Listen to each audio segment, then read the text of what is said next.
I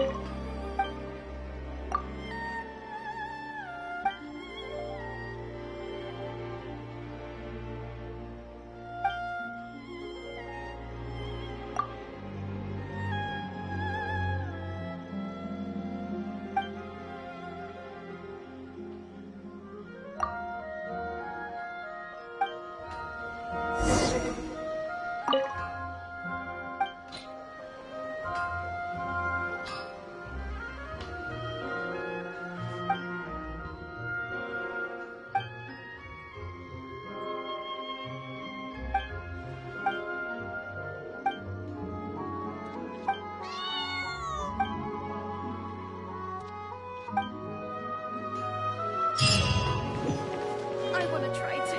Please speak to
begin.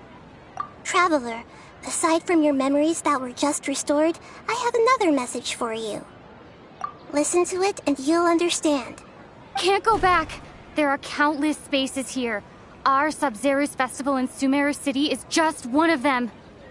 Traveler, you should be missing 2 days worth of memories. Paimon will fill you in. It's time to carry out our plan from yesterday. Okay, let's go.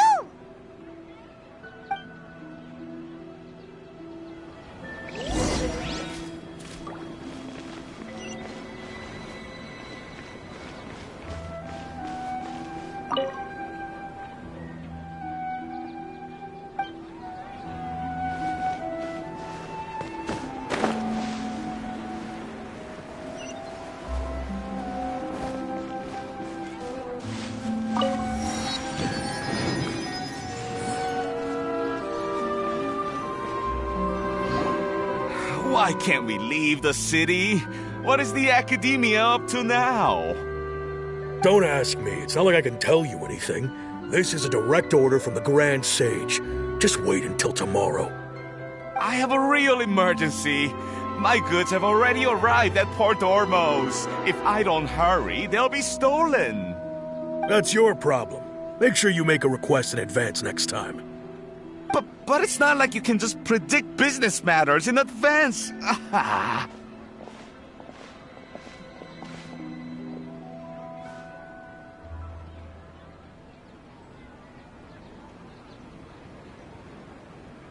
It looks like the Academia already announced a lockdown for Sumeru City today. How completely unsurprising.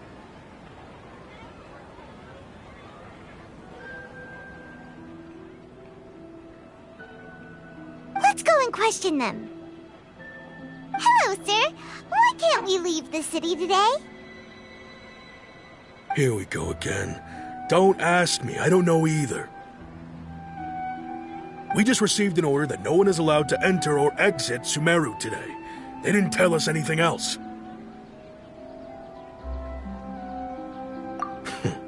Angering me won't get you anywhere. If I had that kind of insider info, I would have left this stupid post long ago. It looks like he really doesn't know. If we can't get anything out of him, let's take matters into our own hands. Why don't we climb over the walls? Those guards can't be everywhere at once. This is a good spot, and the guard hasn't noticed us at all. Let's hurry! Huh? Why? Are you going to leave Paimon behind? But what if things get really weird out there and you get into some trouble? Then Paimon won't be able to help you. Oh, Paimon knows that Paimon can't do much, but we've always been together, haven't we? Okay. Paimon will wait for you. Promise Paimon that you'll come back as soon as possible. Just a quick look. And please, be careful.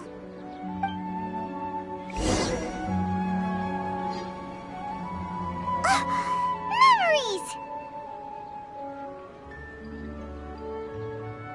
Traveler!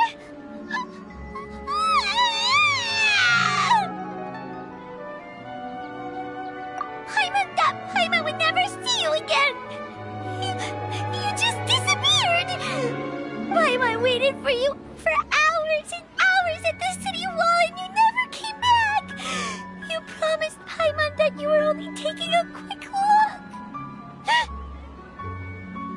Paimon, calm down. She's here now. I don't think she understood what you were saying. Paimon doesn't care! Paimon wanted to go look for you, but you also said that Paimon should stay! Paimon was so worried and so scared the entire day!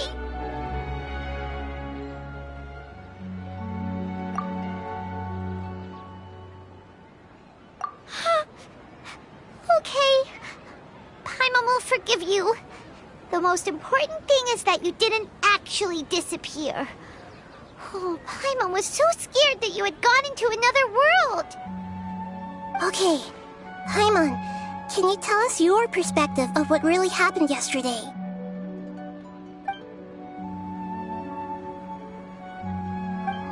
I see. Using two people's different perspectives. After that, you left the city.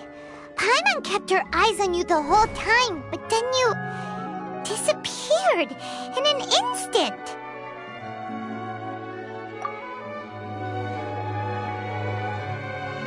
No way! Paimon was watching you with the fullest attention. What's your perspective, Traveler? You sure you don't have any memory of this?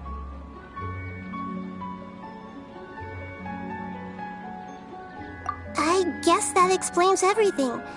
You also lost your memories the last 2 times you tried to leave the city.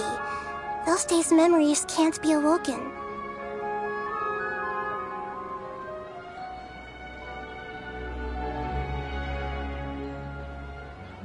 So, if we leave the city, our memories will be completely erased?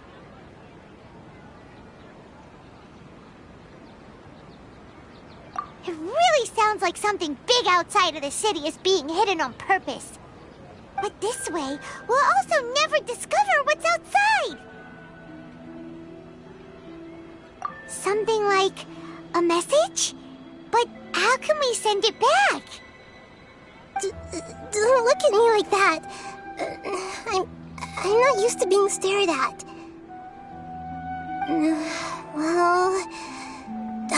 Okay. You want something that can pass on messages, right? Give me some time and take care of Dunyarzad for me. Yep! Now we're talking!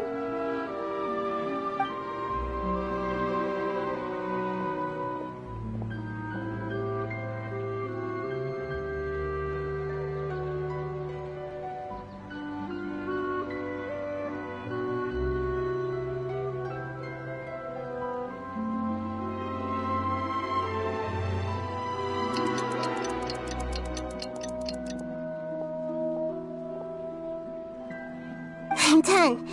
Here you go. What? Isn't this just an Akasha terminal? I made some little changes. Akasha terminals are already capable of sending messages. I just tweaked it so that it could connect to any node. To make something like this? Nahida, You really know the Akasha like the back of your hand. Anyway, we can use this now to record a message, right? Yep. I'll help you save the messages. It should be pretty easy to use. I just can't guarantee the user's status and signal coverage when they're outside the city. We'll never know until we try. At least we're taking the initiative now. Let's go then. Let's expose those sages. All right. Paimon isn't as worried about being separated since it happened once yesterday. But Paimon still isn't happy about it. Okay, see you tomorrow, Traveler. That covers everything that's happened so far. Yes, although the signal was choppy and had some interference, we still managed to receive 2 messages from you when you were outside. Okay, now that you understand what's going on, let's hear the messages together.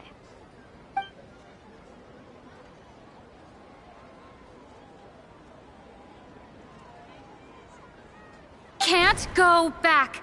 There are countless spaces here. Our Sub-Zero's festival in Sumeru City is just one of them. I've entered another space. Before me are flowing sandstone and howling fish. Impossible and surreal sights.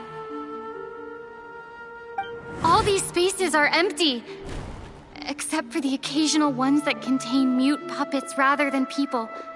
I can't sense any human presence.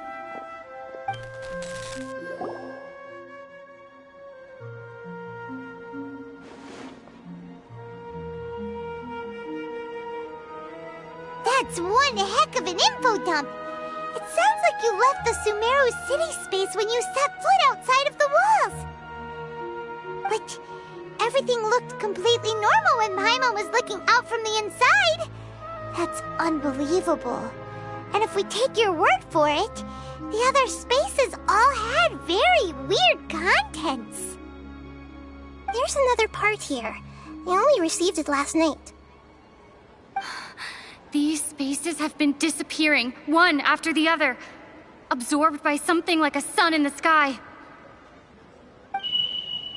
And now, even the final space has also disappeared. Behind me, a lot of spaces just appeared again from thin air. I get it now. Those spaces are actually...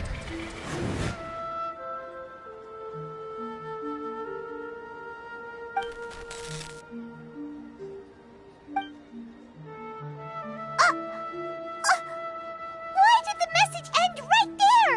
What did the Traveler want to say? What are those spaces?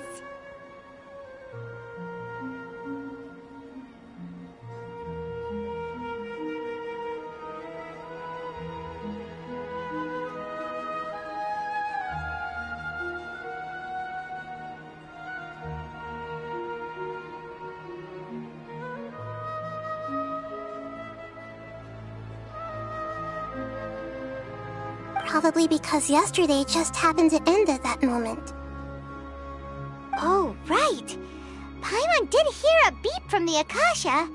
Did it come from here or from the message? The message. It should have come from the Traveler's Akasha terminal. After the beep, Traveler said even the final space has also disappeared.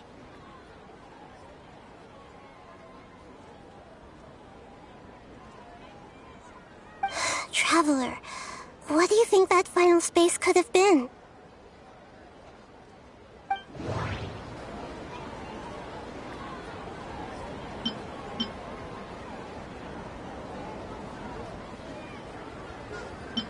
All the bizarre spaces I saw outside the city had one thing in common. A lack of human presence. Was that space actually the real world? But wouldn't a real space just randomly disappearing like that be catastrophic? My impression is that each day in this samsara only ends at the sound of that beep from the Akasha.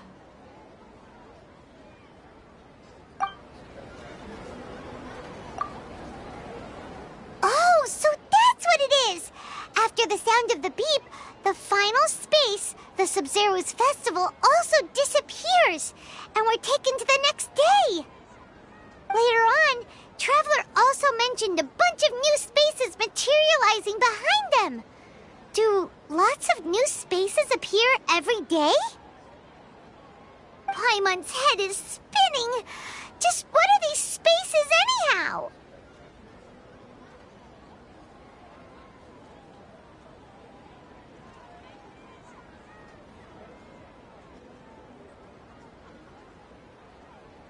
Well, consider this. For all the horrors of the Archon War, at its heart, it was just a game where a bunch of gods fought over 7 seats.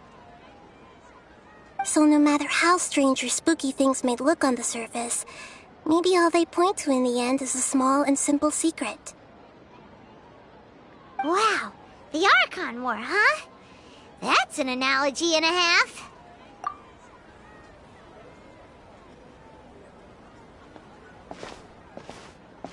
Hey, where are you going?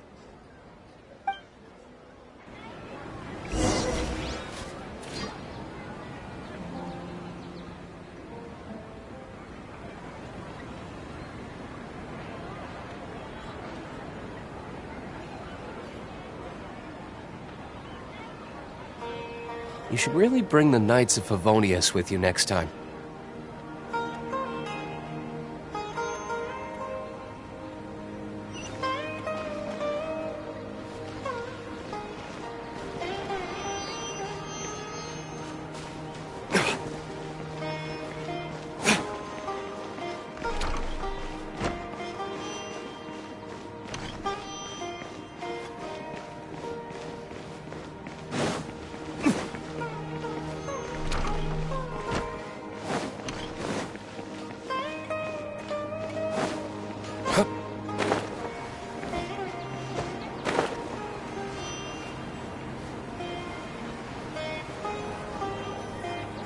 Do you want some alone time to think? Alright then, Paimon won't disturb you.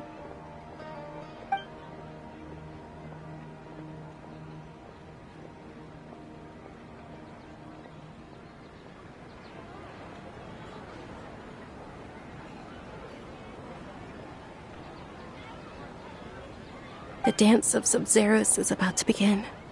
I'm going to go watch it. Okay. Why don't you go ahead, Dunyarzad? We still have some other stuff to do first. Okay then. See you later.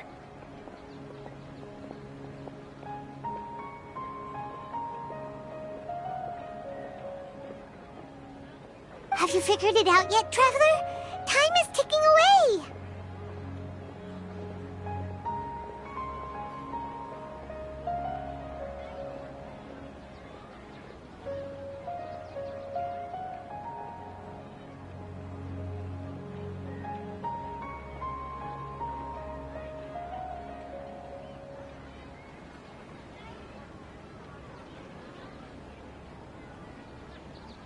Awesome! What is it? Paimon wants to know.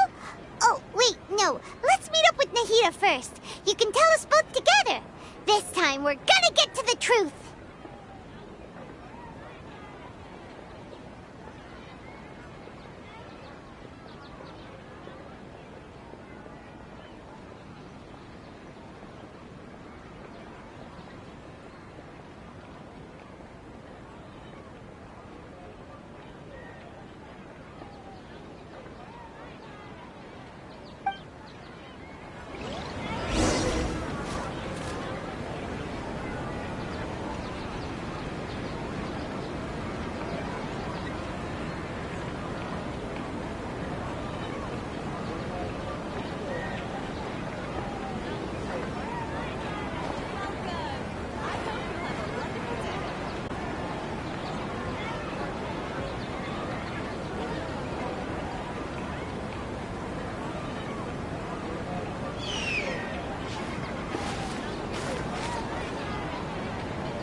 Guess we can rest a bit.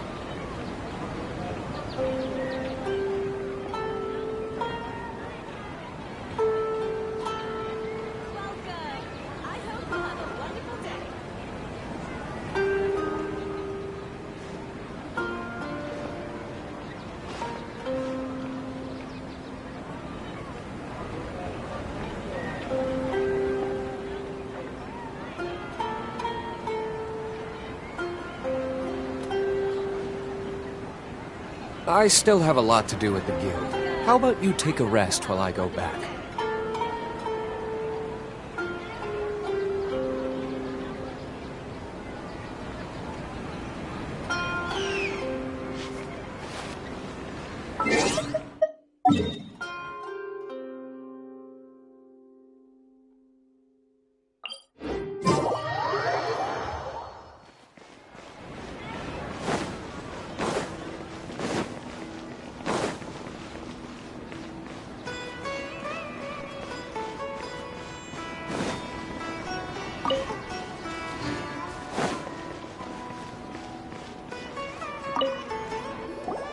You're back!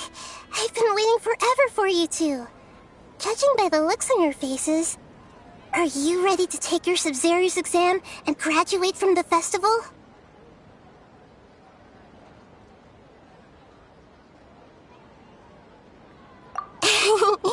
Okay, first off, have you discovered the hidden truth?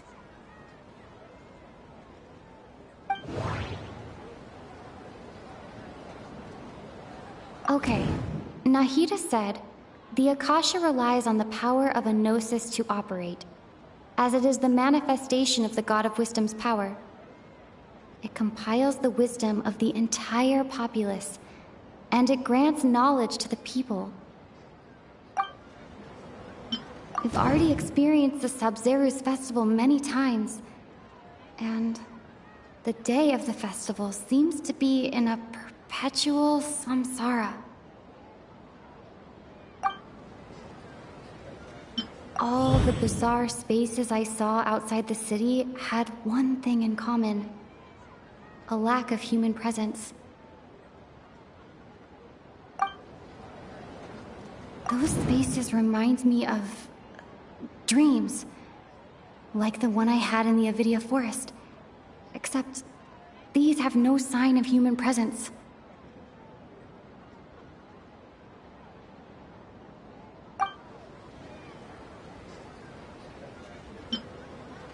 The moon, illusions, and lies. What do they all mean?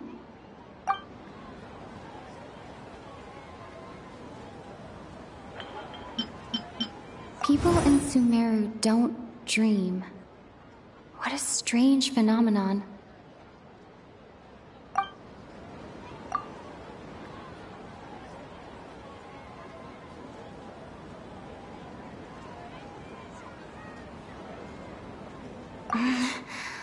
I can't seem to cohesively piece everything together.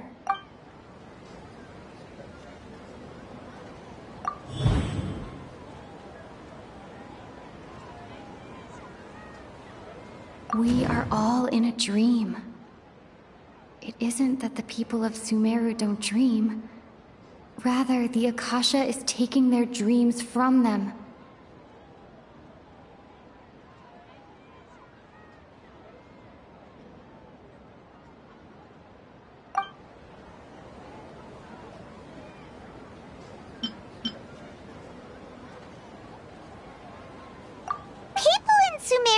They don't dream, but the truth is the Akasha steals their dreams without them knowing it. And those spaces with no human presence are stolen dreams without their host. That would explain why they sounded so weird when she was trying to describe them. Huh. So people in Sumeru do dream after all. In fact, we're all in one big dream together right now. Correct answer. Now, how did you conclude that the Akasha is capable of this?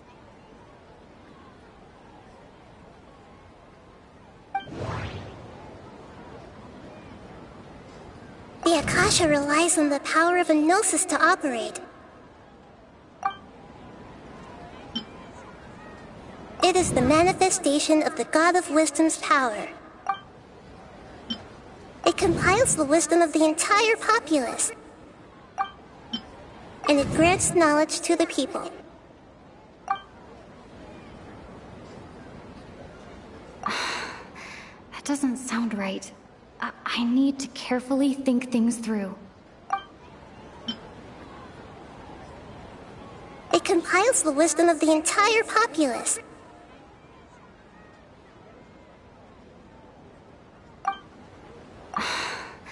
That doesn't... It is the manifestation of the God of Wisdom's power. Oh, okay.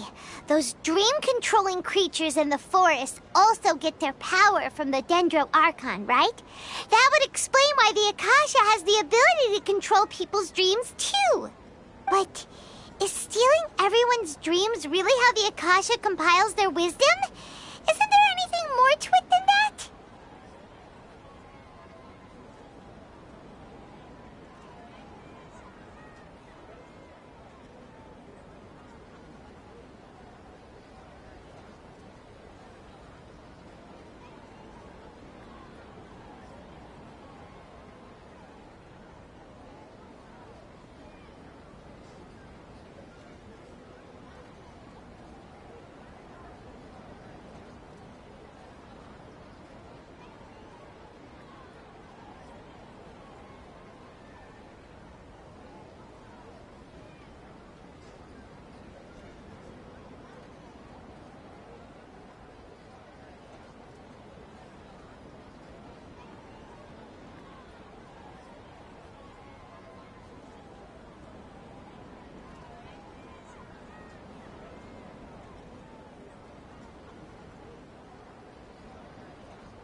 Dreams are fantastical, complex, and full of imagination. People's brains are the most active when they're dreaming. In other words, dreams are rich bundles of human wisdom.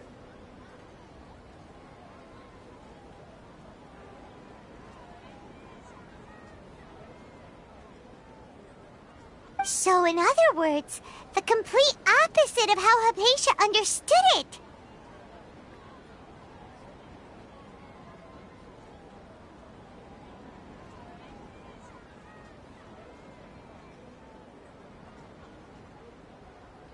Paimon remembers her saying that the sages think dreams are foolish delusions, and the fact that no one dreams is a blessing from Greater Lord Rukkhadevata.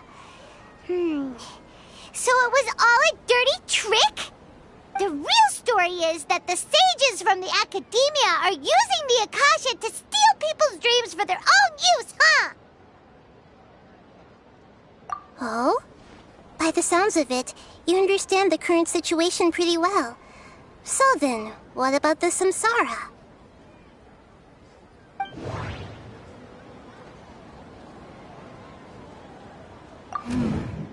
The beep is a prompt tone for Akasha operations. We still hear it every night, even though we removed our Akasha terminals.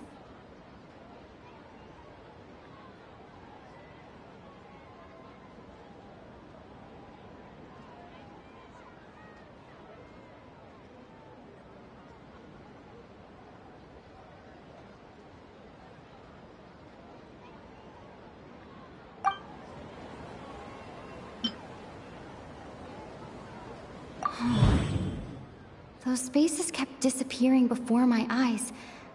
But as soon as that beep sounded, many more spaces materialized.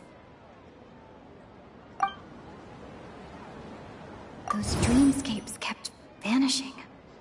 But as soon as that beep sounded, more new spaces appeared. Grand Sage said, "Go celebrate the birth of that god to your heart's content." Did he mean something more?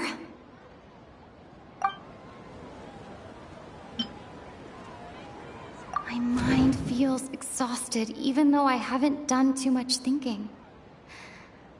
What is going on? We've already experienced the Sub-Zeru's festival many times, and the day of the festival seems to be in a perpetual samsara.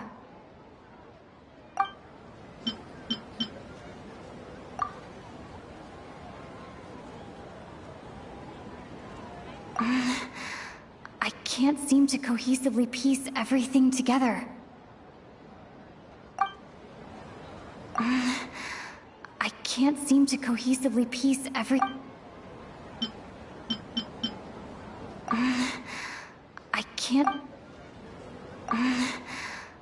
can't seem to cohesively...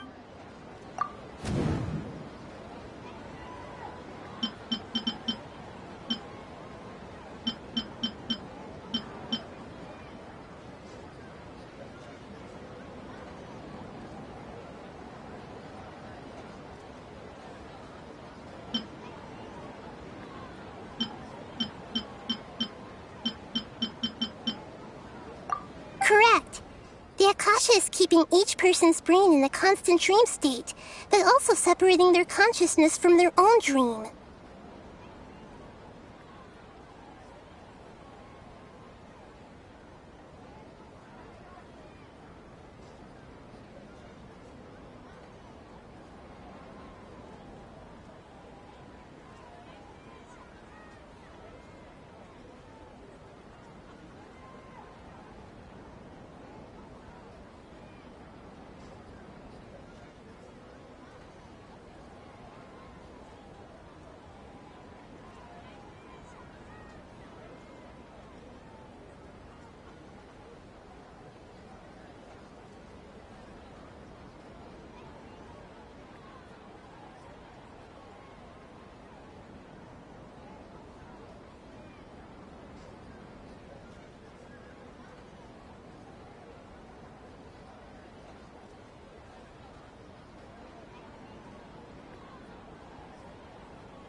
Their disembodied consciousness is placed inside the collective dream of the Sub-Zero's festival along with everyone else's, while their now vacant dreams are harvested by the Akasha.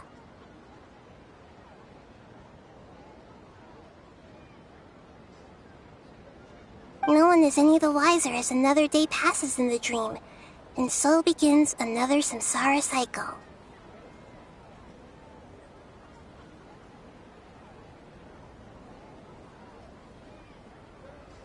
People wake up to yet another dream about the Sub-Zero's festival. The dreams that belong to them are once again harvested by the Akasha, and so it continues. So, this is like a dream factory, and did Paimon get that analogy right? Very good, Paimon. Using analogies well is an excellent habit to get into. Okay, so that beep we keep hearing is actually from our real-life Akasha terminals. Taking off our terminals in this dream doesn't do anything. Alright, last question. Who am I?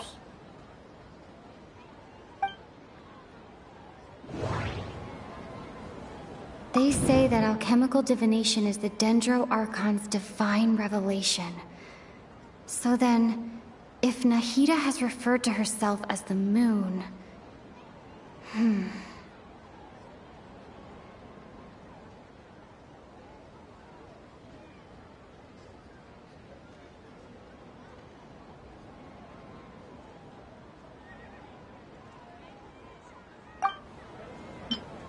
Now that I think about it, wasn't illusions a hint that we're all dreaming?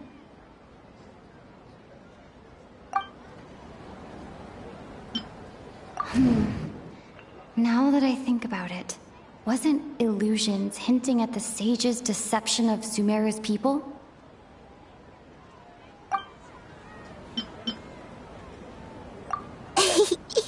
So you noticed. I thought that one would be the hardest question. That's why I put it last.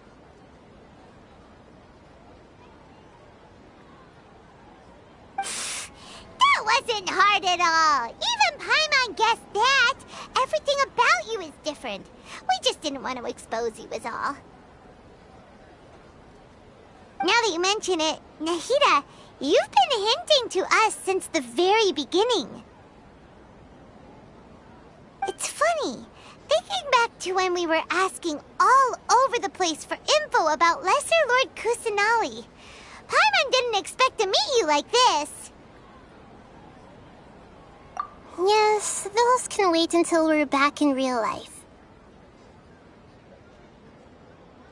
On the other hand, I'd be happy to answer any more questions you have about here and now.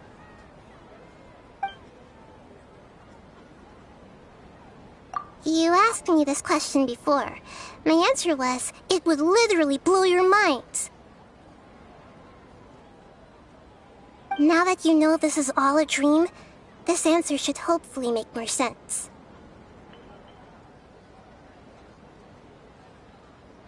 Have you heard the saying, don't wake a sleepwalker?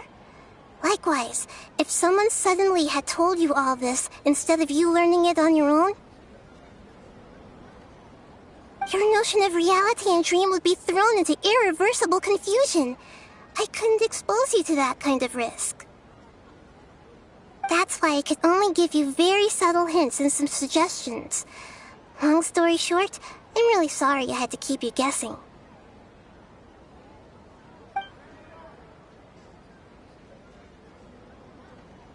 Firstly, this dream we're in is completely based on reality. People have already experienced this Sub-Zero's festival, so it would be very difficult for them to find anything that strikes them as surreal. Secondly, you're probably wondering why people don't have any memories from earlier samsara, right? That's because people don't remember their dreams most of the time anyway. And in any case, their actual dreams are being taken away from them by the Akasha. So whenever they wake up in this dream of the Sub-Zero's festival, they don't remember anything from their previous identical dream. That Traveler had a dream when we were in the Avidia Forest, but couldn't see what it was about after waking up. Is that an example of what you mean? Yes. Only after receiving the blessing of Dendril can a person gain the Dendril element's dream-enhancing power. That explains the feelings of déjà vu. Meanwhile, everyone else has no idea that they are in the Sub-Zero's Festival Samsara, while their dreams are stolen from them over and over again.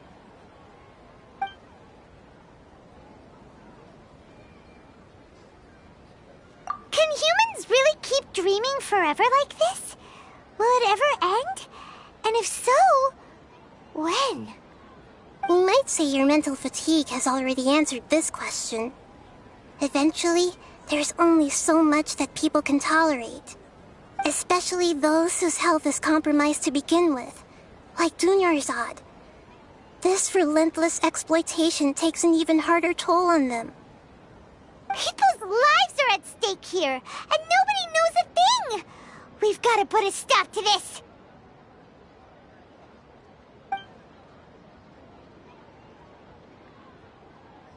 I know, right? Why did they have to base this dream on my birthday?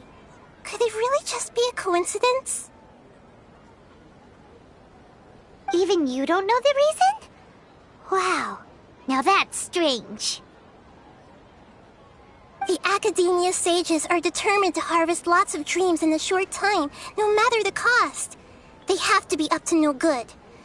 Unfortunately, I don't know anything about it. Traveler, do you have any information?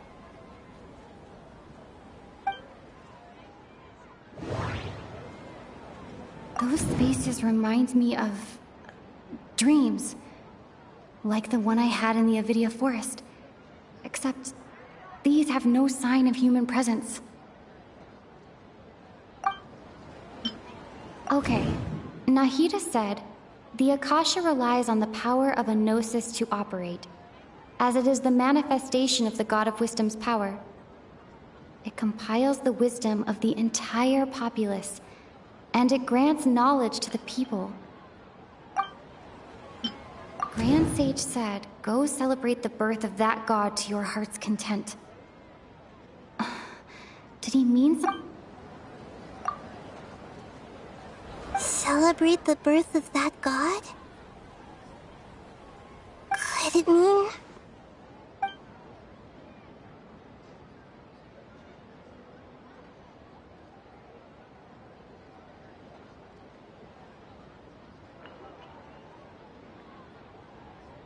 deceiving the people of Sumeru with no regard for their safety. No matter what they're trying to do, this is unforgivable. After we end the Sub-Zero's Festival Samsara, we have to look into them. How can the sages of the Academia do this behind their Archon's back? This is ridiculous! In the end, I'm just the moon. The real sun is long gone. A sun and a moon? Nahida's talking in riddles again.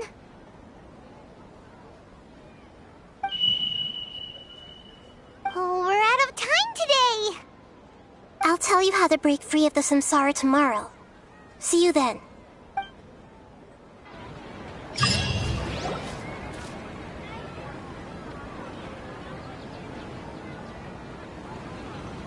Good morning, Nahida. Wait.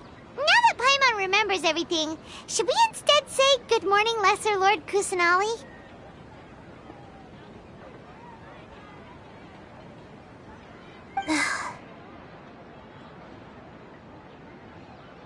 Hey, what's wrong, Nahida? You don't look too good. I'm afraid that what you're thinking right now is correct.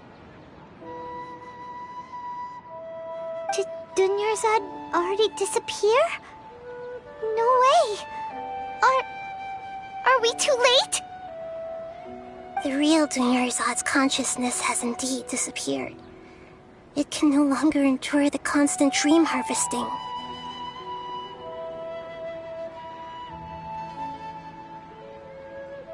Paimon can't believe it. Wait, so what about that other Dunyarzad? Just what is she? Is she also going to disappear? She's actually something like a puppet, but not completely. The real Dunyarzad's consciousness could no longer keep playing her role in this dream. So another Dunyarzad appeared to replace her in the dream. Just like the grass and the trees, that Dunyarzad is just a building block of the dream that helps to keep it going.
Personality-wise, she's nothing like the real Dunyarzad. Puppets are stiff, and can't copy a living person's vitality. After all, they're just there as filler. You know, speaking of which, the old Dunyarzad might not have been too different from a puppet. Dunyarzad truly believed that she met you within her consciousness, and it was you who inspired her. So you do remember her after all. Yes. Back then, her family was overly protective of her. No one cared about her personality or thoughts. It was as if she only lived to stall her Elazar.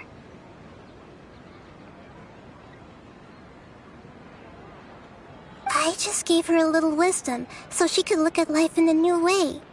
So that she could be her own person. But even so, she's still...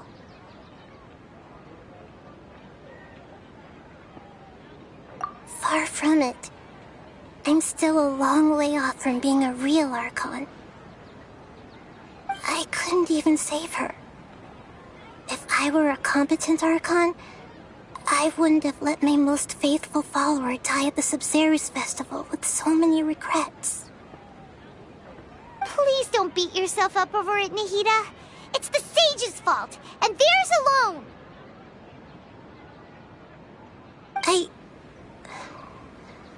I'm not beating myself up. All I did was to rationally observe the distance between myself and a real Archon. Don't be like that, Nahida. Even real Archons are still allowed to be sad.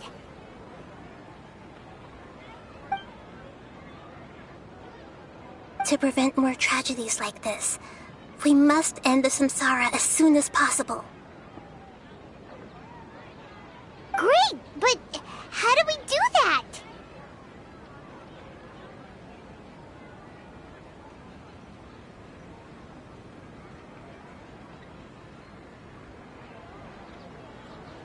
Although the Sabzeruz festival dream is under the Akasha's control, only humans can dream.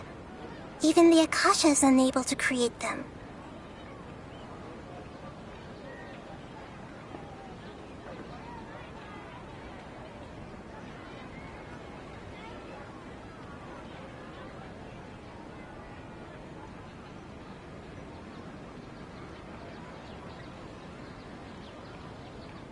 That means this dream belongs to a host who created it. Huh? So, How should we find that person? Well, if this is someone's dream, then everything here must come from deep within their consciousness.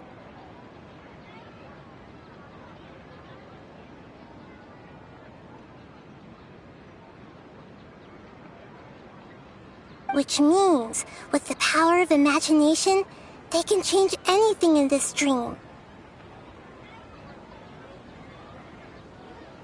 Imagination? What do you mean by that? Imagination means breaking through what you perceive as normal.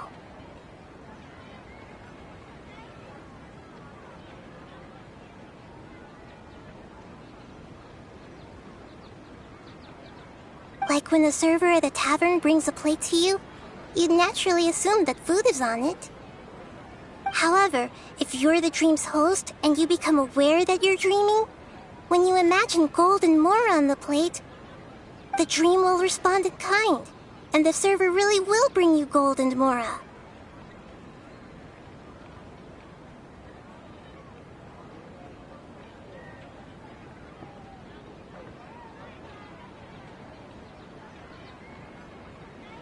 But right now, our host is unaware that this is a dream. No matter how many times they're served, it will always be food. Find some way to make that person realize that they're dreaming. Usually, once that happens, the person will wake up and the dream samsara will be broken.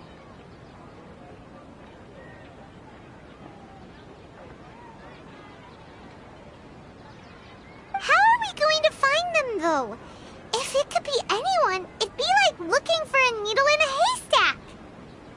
And even if we did find them, how are we supposed to make them realize they're dreaming? After all, like you said, don't wake a sleepwalker. It's extremely difficult, yes. But the only ones who can do it are you two. Remember, everything you've achieved up to this point has all been for the sake of finding the host and ending the samsara. As for me, during this time, I'll be out of town. Out of town? Are you going to that place full of dreams where the traveler went? Yes. I want to try something. There must still be a small wisp of possibility. Hurry and go. Dreams are supposed to be fantastical, romantic, and full of pleasant surprises. Unnecessary things like this samsara need to end.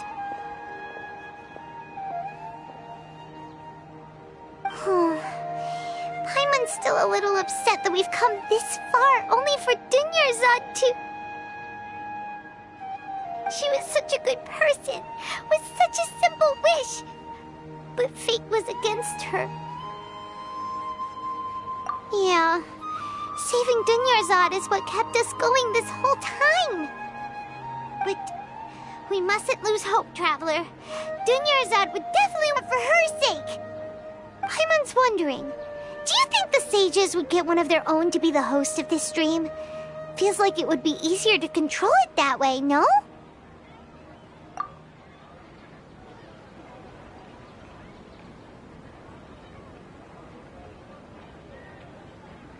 Huh. That's true. Plus, the sages probably weren't counting on there being other factors beyond their control, like Nahida and us.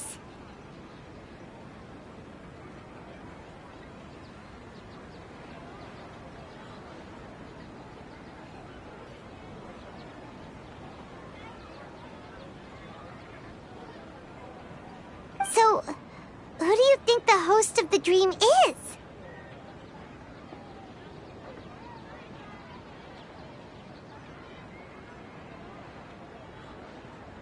Oh, that would make sense. Ferris, the Knight of Flowers, is a symbol of the whole Sub-Zero's festival, right? Pretty core character. Let's go ask him some questions, shall we?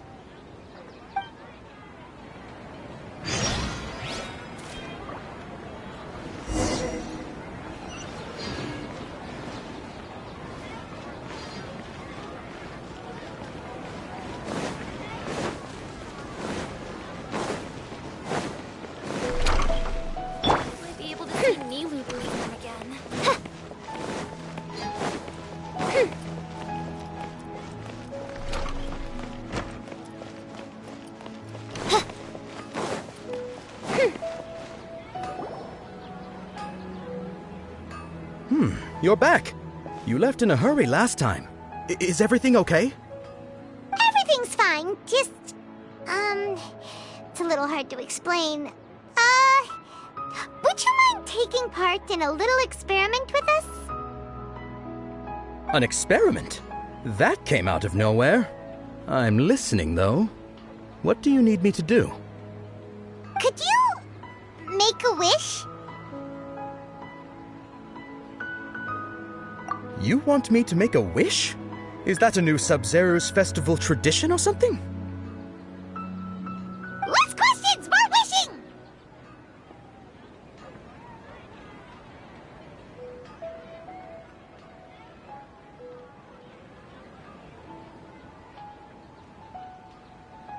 Okay.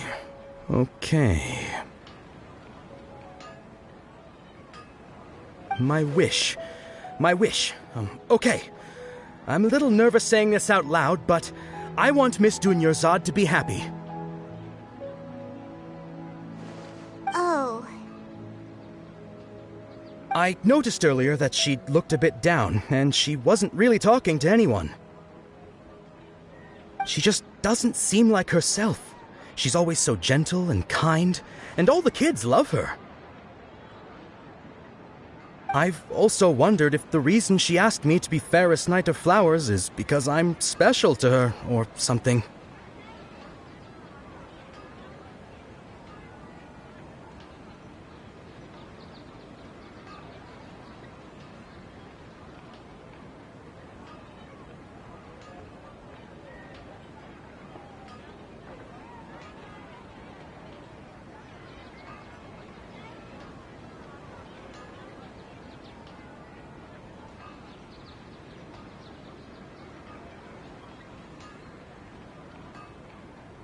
So, you have a crush on Dunyarzad?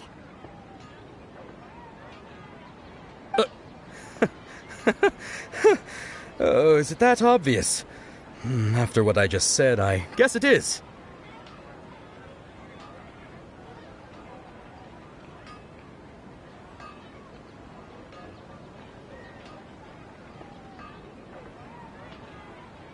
When she placed the hat of the Knight of Flowers onto my head, she said to me, "I want everyone to have a happy Sub-Zero's festival." What she didn't realize was that I'm not that interested in how everyone else feels. In that moment, I just wanted to be her Knight of Flowers for the rest of my life. 50 years, 100 years, I'll serve her till the end of time.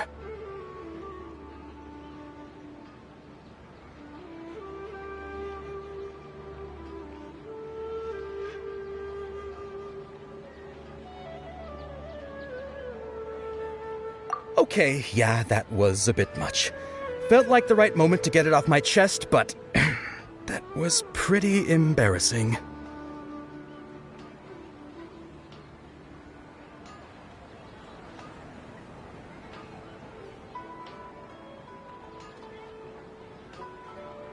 Okay, I'm ready to make my wish. I would like Miss Dunyarzad to appear in front of me right now with a smile on her face. Here goes.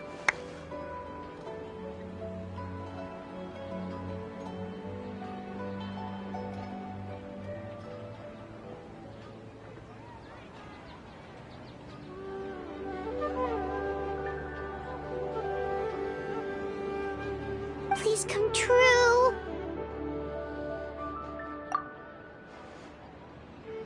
I'm gonna open my eyes. Oh,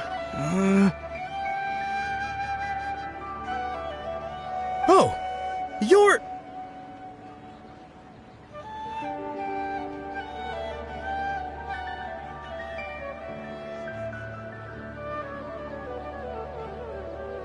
What?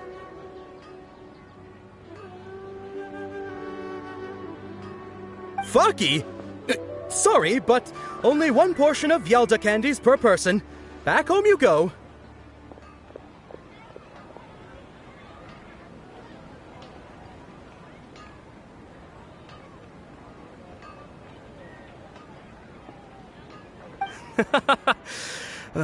Nice try, you two. Anyway, never mind. I don't need to see her appear right in front of me. As long as she's happy. Guess he isn't the host of this dream after all. Should have expected it wouldn't be this easy.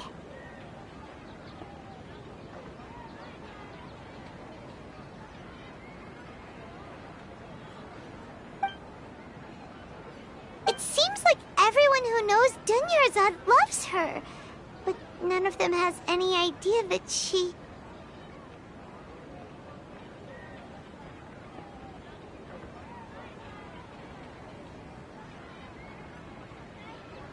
My lady, step back. That sounds like Dia! Oh, right. This is when Dunyarzad bumps into the kidnappers.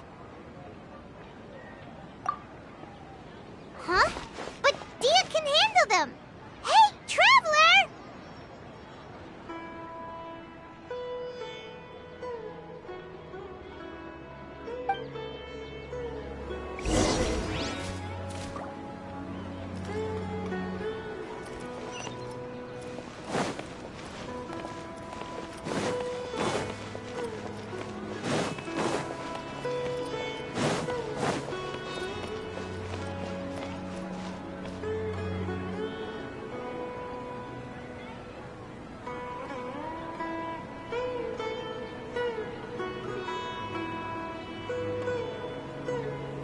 I created another universe and founded paradise. For I, Fischl, and the...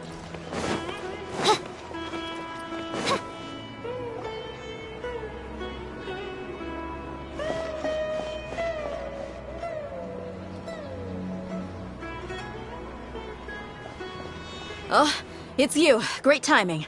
Please take... Hey, this is my job. The homie Yanni's pay me, not you. You... fine, alright. Knock yourself out. Why are you so worked up anyway? It's not like I don't trust your fighting skills. Anyway, watch yourself. So you got yourself some backup. Suit yourself. You're going down! That's close enough. By royal decree! Yahoo! Time for takeoff. Yeah!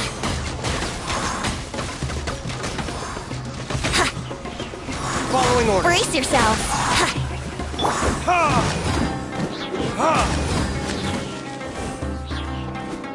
I'll take my leave.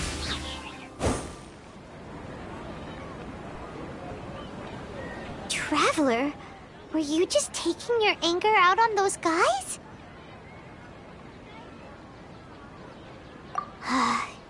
You and Nahida both. Dunyarzad wouldn't want to see you two like this.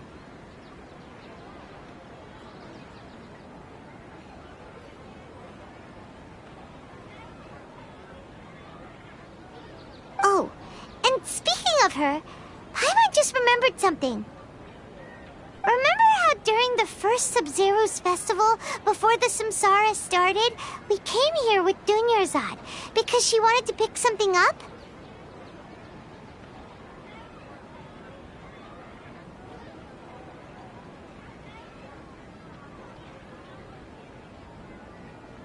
She said it was because she had forgotten something.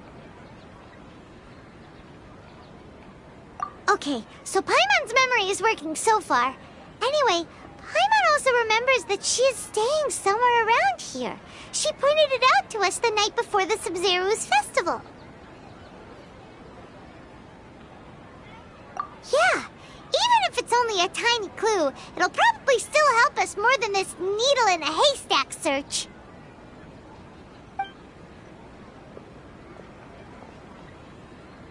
This is the place! It's rude to enter other people's spaces without permission, but desperate times call for desperate measures! Hey! The windows are unlocked! Okay, Paimon's gonna take a peek inside.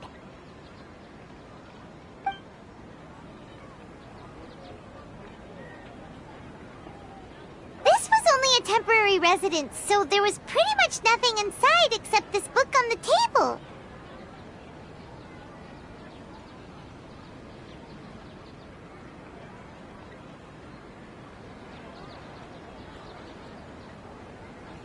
Should we open it?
Wow. Dunyarzad wrote all of this. Sounds like she was always thinking of us even while we were away. Even though she was also busy preparing for the Sub-Zero's festival and had all her health problems to worry about.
She must have wanted to give this to us as a gift on the day of the Sub-Zero's festival, right? Would have known. But now that we know, we can't even thank her. Hey! Where are you off to now?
It's Dunyarzad's puppet.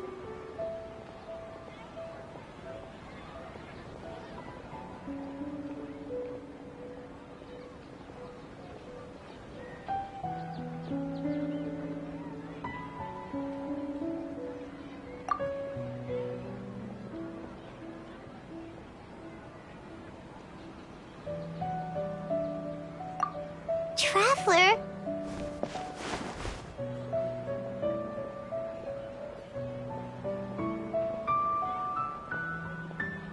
You must be exhausted.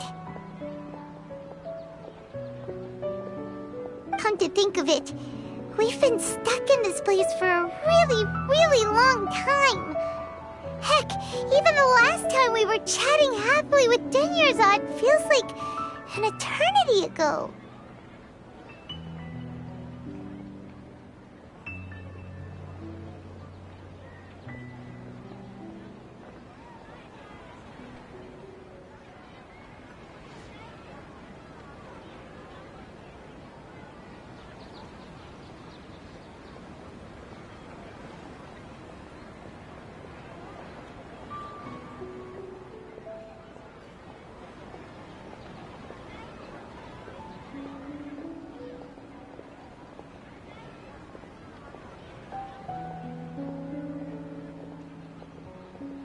Paimon still remembers when we were sitting here, and the way her eyes sparkled when she talked about Nilou's Dance of Sub-Zerus.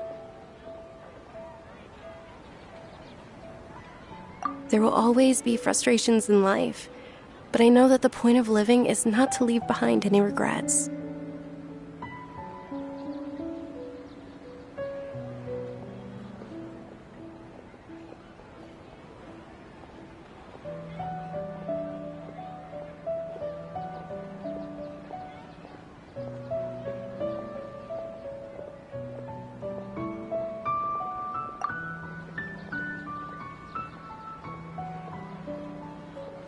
That was what the real Dunyarzad said, wasn't it?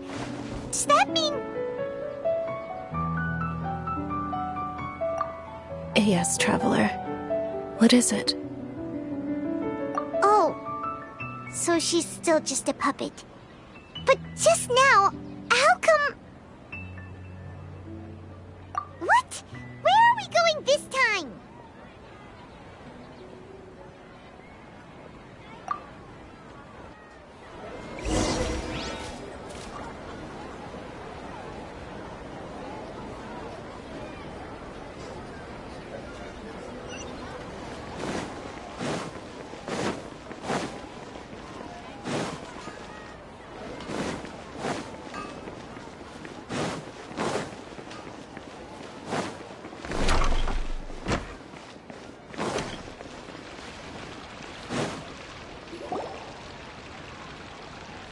If you continue to resist, we will have to order an investigation into every single event organizer.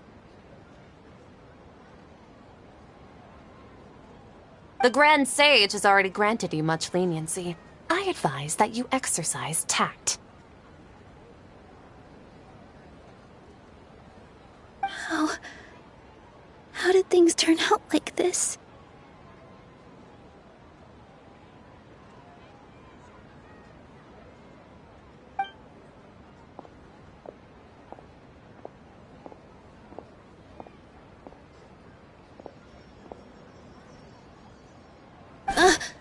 Traveler?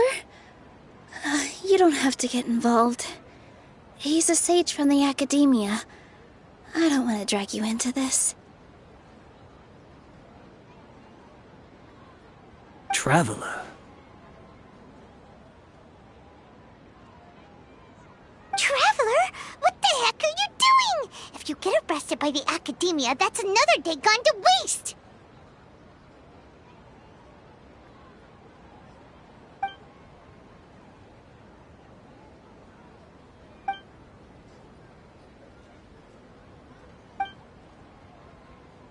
Wait, they're not reacting. Have they been scared stiff?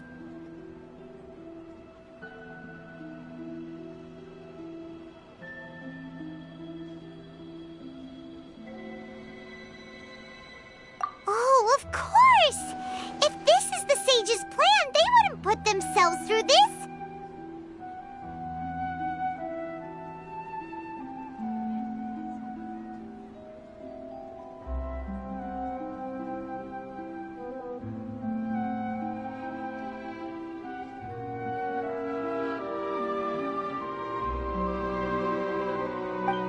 So they're just substitutes!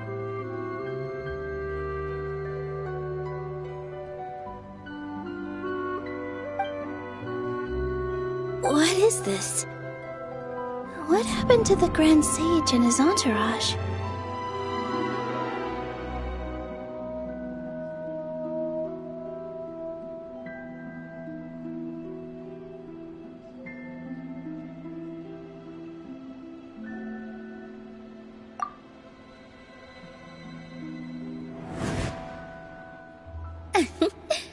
Like I said, they symbolize the goddess of flowers. It's just a shame that all the real Padisaras went extinct after her death.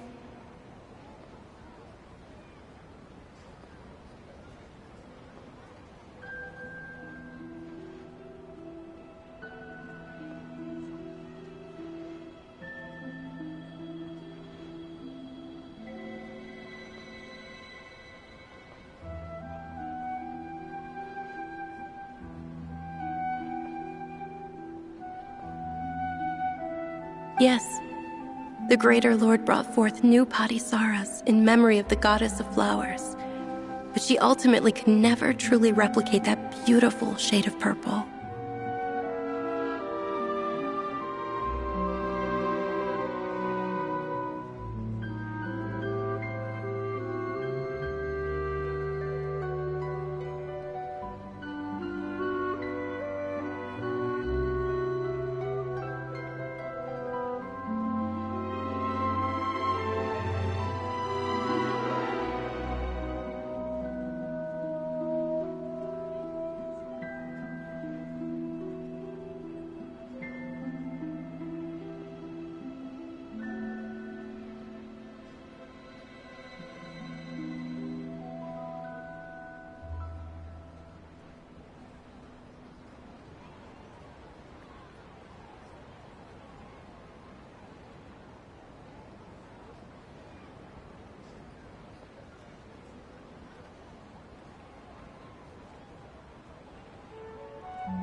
beautiful shade of purple.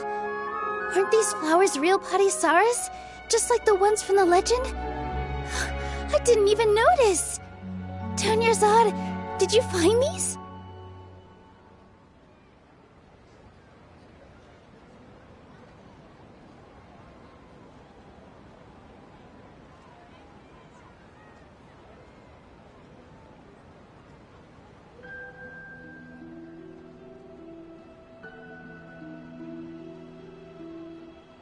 But didn't you just say all the real flowers went extinct after the goddess of flowers passed away?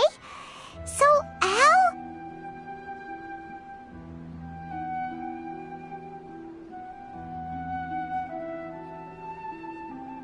Yeah.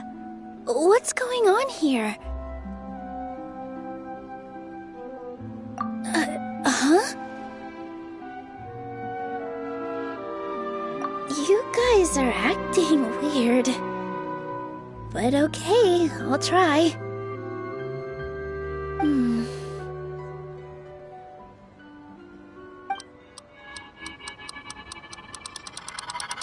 Hey! They disappeared! So Nilu's the host! What a surprise! Purple Padisaras don't exist in the real world anymore. But in Nilu's subconscious, they can appear as decorations on the stage.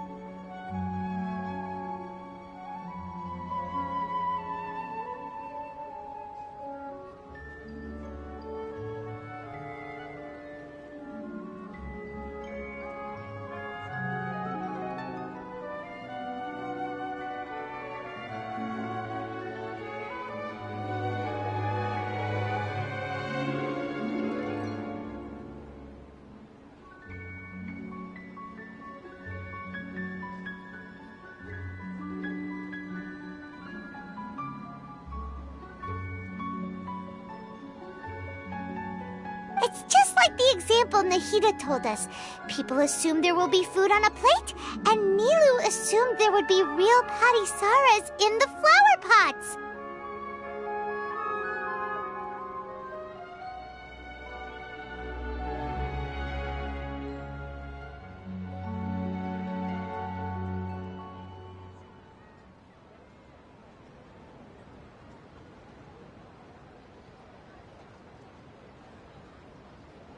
So when you saw the flowers, you instantly knew it was Nilu? But if we want to end the samsara, we need the host to become aware that they're dreaming. How should we make Nilu realize that? Am I dreaming? Huh?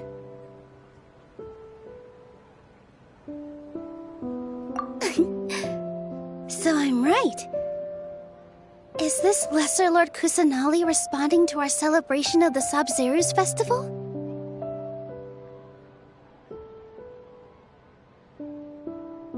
Wrong guess, but you aren't completely wrong either. The point is, what made you think this is a dream? As far as you know, people in Sumeru don't dream, right? Yeah, but have you heard the tale of the first sage? To prevent a calamity, he went on a journey to find the Dendroarchon.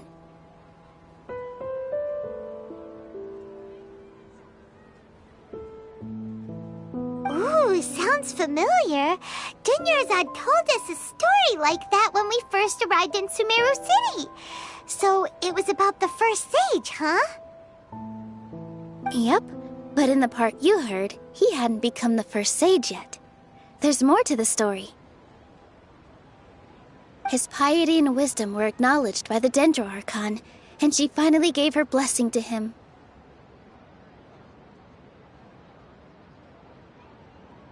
All kinds of spectacular scenes appeared in front of the first sage, as if all the knowledge in the world was being painted onto a canvas right before him.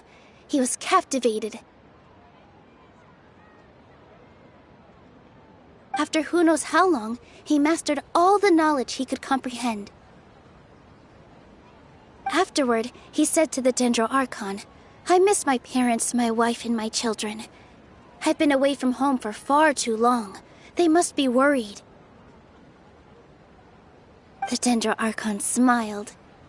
The next second, the sage found himself lying in his bed, as if he had just woken up from a dream. His wife lying next to him said, "You're off to search for the Dendro Archon today, aren't you? Have a safe journey, my love." In the end, the first sage took care of many disasters in Sumeru City and founded the Academia. What a happy ending. So, the first sage was dreaming ever since the beginning of the story? He never went on his journey? Yes, but his faith and determination were conveyed to the Dendro Archon, so she blessed him in the form of a dream. Paimon understands where you're coming from now. That's a really interesting connection. But we really gotta wake up soon, like the sage in the story. I see. Well, it just so happens that today's Sub-Zero's festival is almost over too.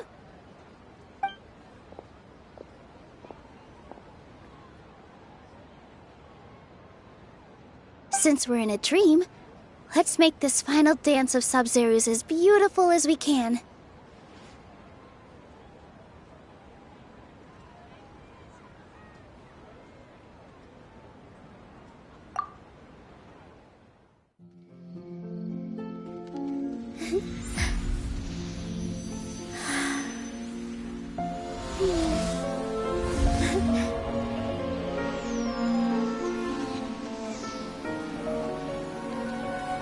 The wait is over, everyone.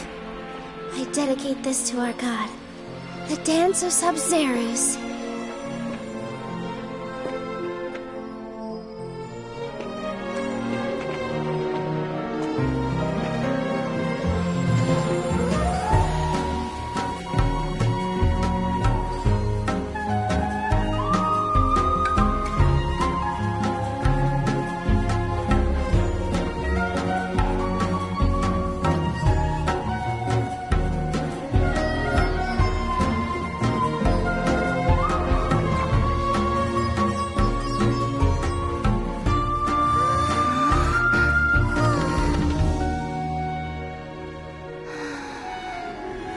I'd be lying if I said I had no regrets.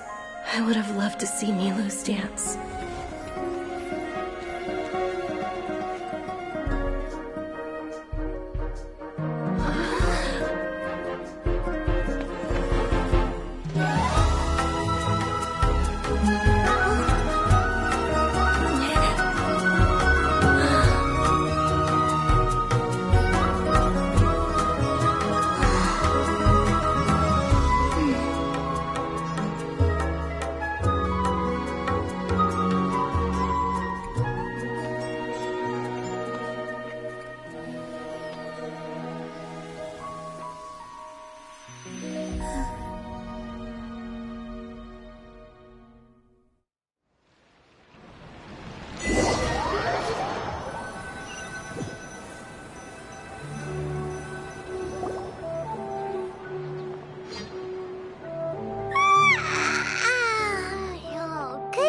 Traveler. Oh, Paimon feels like she's been asleep for the longest time. Paimon's head feels super heavy. Did we oversleep? Do you even remember going to sleep last night? Paimon thinks it was after the Sub-Zero's festival. The Sub-Zero's festival! Have we finally escaped from the Sub-Zero Samsara? Quick! Take off your Akasha terminal!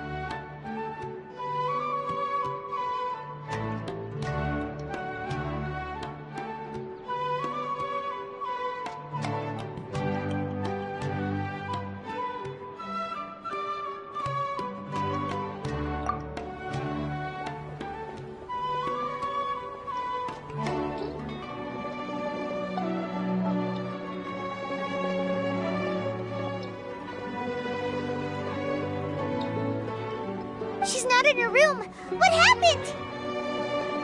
Huh? What usual spot?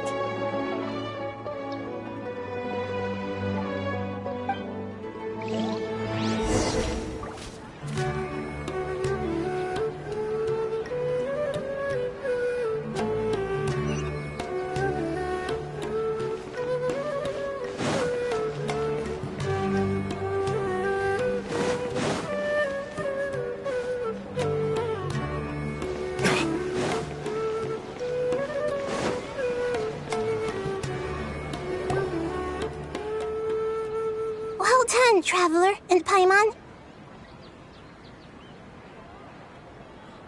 And thank you, Dunyarzad, for organizing the Sub-Zero's festival for me.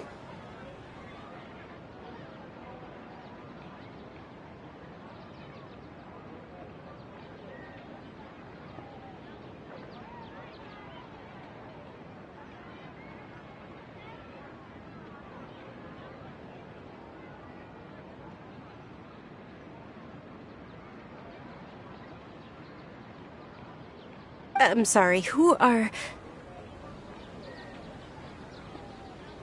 Dunyarzad! You're okay! Oh, don't scare us like that! Oh, Traveler Paimon. I have something amazing to tell you. I just had a dream, and I saw Nilou performing the dance of Sub-Zero's.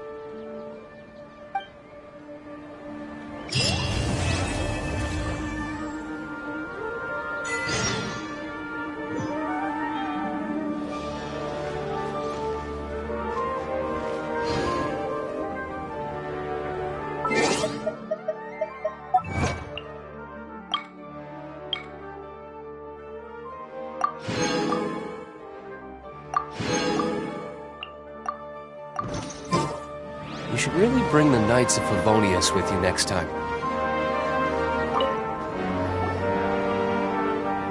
You're actually Nahida, aren't you?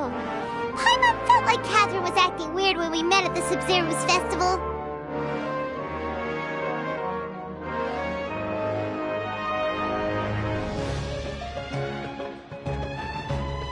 And Dunyarzad, did you save her? It's a really long story. We shouldn't disturb her. Her consciousness is still weakened.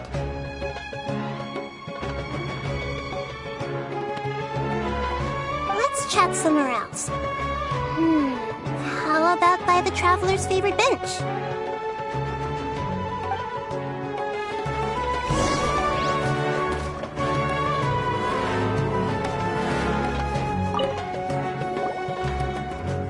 What's going on? Why are you two so excited to see me? Hasn't it only been a night? It's actually been much longer than that. Oh? Strange. Was I really asleep that long? No wonder I have such a headache.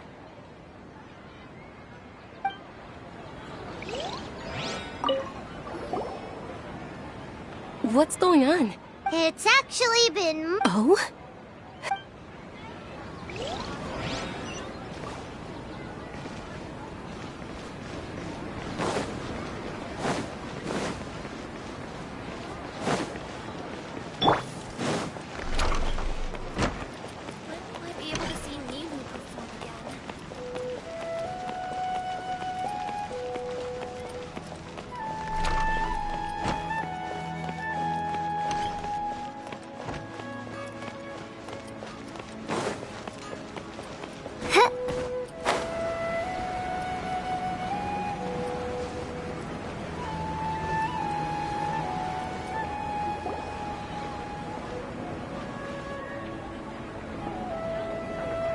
Let's talk about Dunyarzad first. It's such a relief that she's all right. After we parted on the last day of the Sub-Zero's festival, I left the city and saw what the Traveler had described.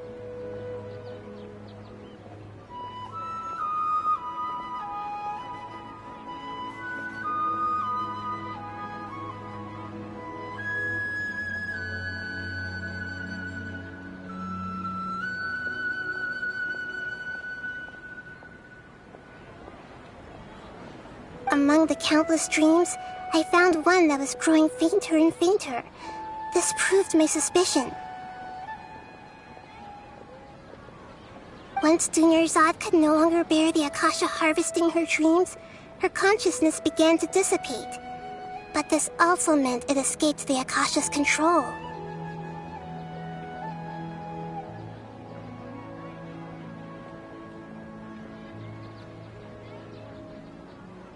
Such a small fragment of consciousness can't last for very long, though.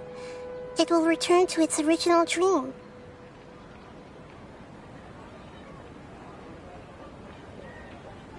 Where both will gradually fade until they completely disappear. I used all the power I had to keep her dying dream alive as long as possible. But it still wouldn't have lasted for much longer if it hadn't been for you two breaking the samsara.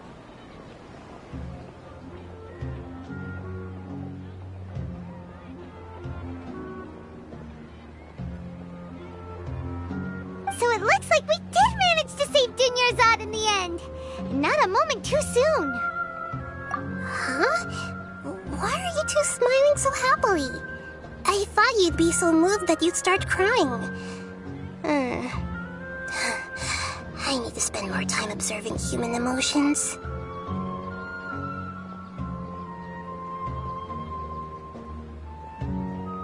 Both are fine. Everyone reacts differently. Alright, you two must have a lot of other questions for me, right? After all, you saved my faithful believer. As your reward, I will answer any and all questions. At the Avidia forest, there was this incense that made the traveler fall unconscious and dream of a huge tree and a red sky. You also heard someone's voice, right? It said world and forget me. Yeah, so you do know! We've been wanting to ask you what that was about, and if the red sky was related to Conria.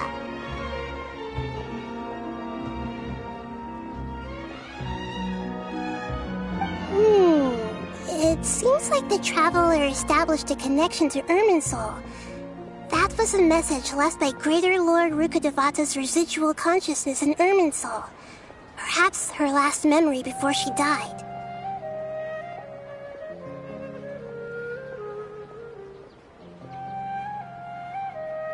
As you two probably know, Greater Lord Rukkhadevata disappeared after the disaster in Conria. The timings of these events do line up, so your suspicions are reasonable.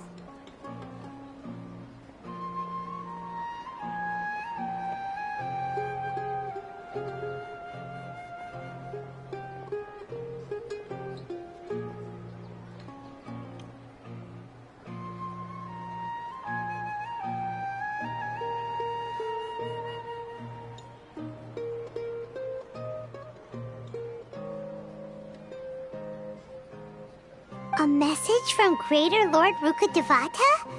We thought it was from the Scarlet King.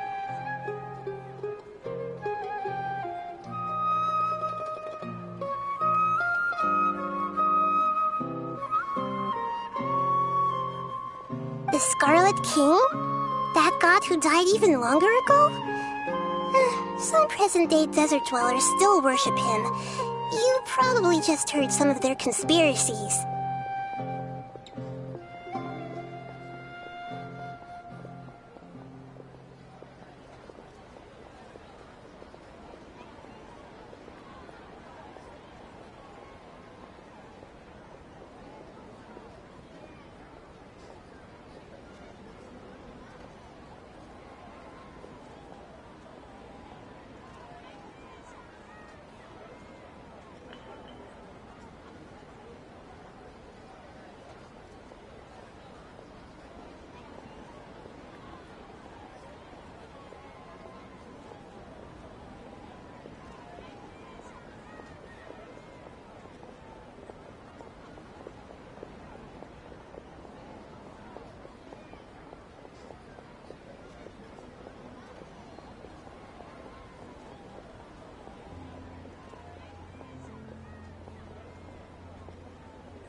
Okay, so what does the message mean?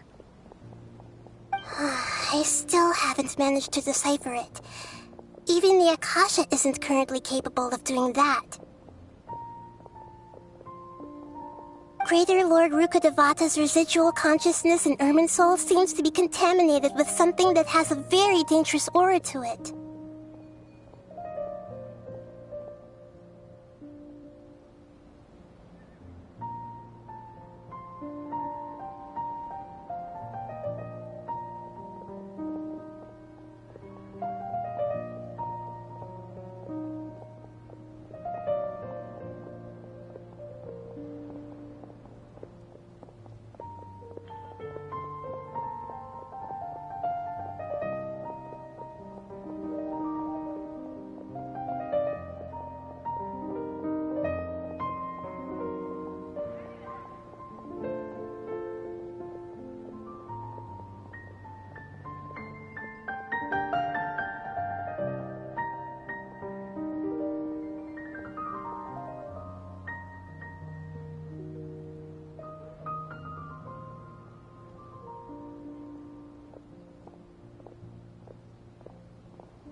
Many devoted scholars go mad as soon as they connect their consciousness.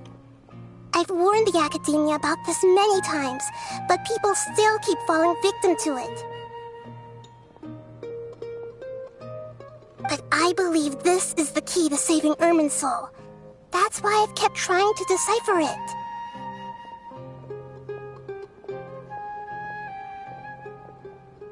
So the tree in the vision was Irminsul? Oh, Tainari also said that Irminsul is sick! Is it because of the contaminated consciousness? But even if you can't figure out what that vision was all about, it seems like our search for you was all in vain. The Traveler wasn't affected after coming in contact with that consciousness. I've never seen anyone like that. With you here, we may have a chance at deciphering it. No, we must decipher its secrets. I've already eliminated all other factors that might affect Irminsul. This is the only one left. This puzzle has life and death at stake. It could determine Irminsul's fate, as well as Tevat's.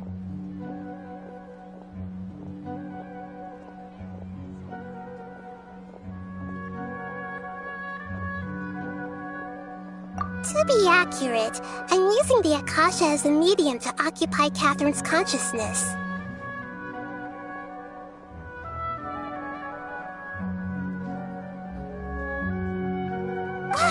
How did you do that? Poor Catherine. Does this mean you can also occupy other people's consciousnesses? Theoretically, I can enter anyone's mind as long as they're wearing their Akasha terminal. The Akasha is the legacy of Greater Lord Rukkhadevata. As Lesser Lord Kusanali and the first Akasha terminal, my consciousness has always been linked to the Akasha. I've always respected my people's free will, so I've never actually occupied their consciousness.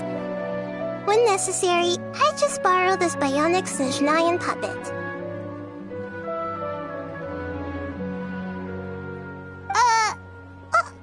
Hold on. Did we just learn some deep, dark secret? So Catherine is... No wonder Paimon felt something was off about her. What about your own body? Why do you need to borrow other people's? Don't you live in the sanctuary of Surasthana? That story begins a long time ago. After Greater Lord Rukkhadevata disappeared, the sages found my newly born self and took me back to Sumeru.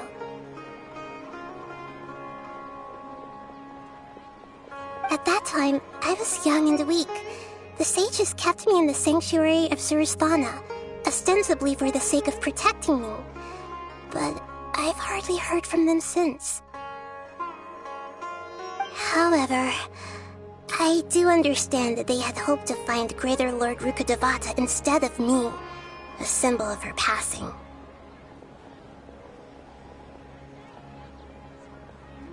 So, the sages basically put their new Archon under house arrest?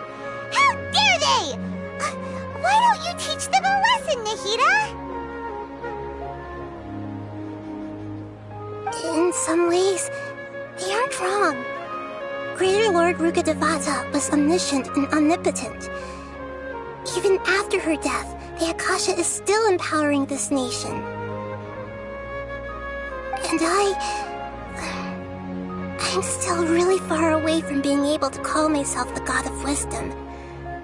Moreover, the Academia is also more proficient at governing this country. My existence has little meaning.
photographers.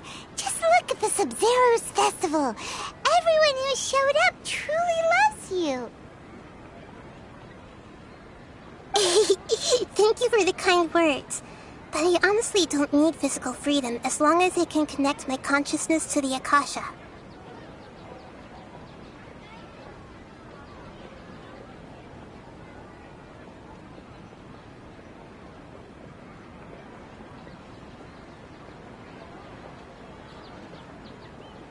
Trying to find a way to save Irminsul is my life's mission and top priority. I will work on that, and try to live up to being a deity in the meantime. Every once in a while, I will also take up the duties of the God of Wisdom and enlighten a lost soul here and there. Doing all that should be enough. There's never been any big problems with the Academia's governance of Sumeru. This is the first time I've seen them step out of line.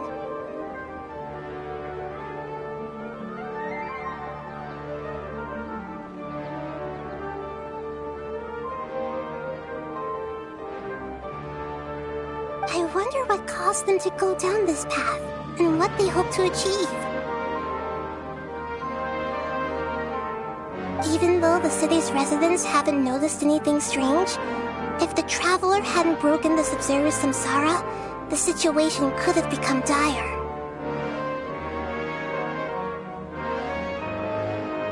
I tried to do some investigating in the Akasha, but I couldn't find anything suspicious. And all the people of interest seem to purposely avoid wearing their Akasha terminals.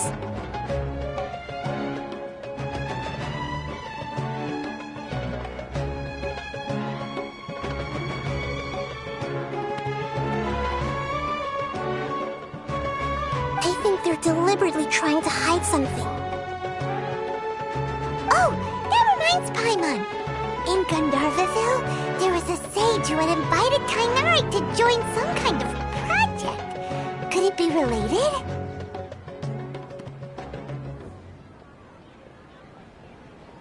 Regardless, I need to first investigate the sage's motives, make things right, and punish them if needed. But I'll have to be discreet, or they'll see me coming.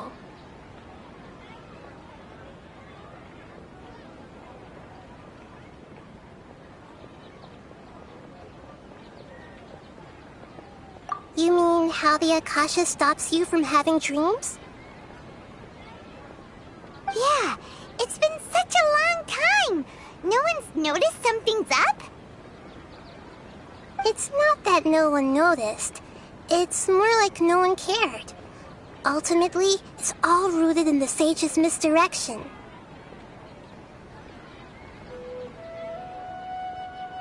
Misdirection? The sages convinced everyone to believe that being unable to dream is a sign of rationality and wisdom. Not dreaming is a badge of honor in Sumeru.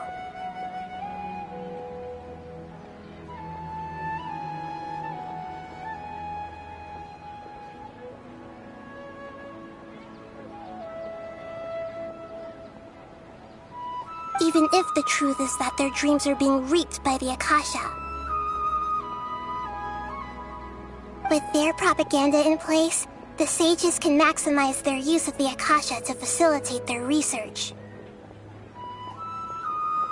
Besides, Greater Lord Rukkhadevata must have created the Akasha in the hopes that it could be used to its full potential.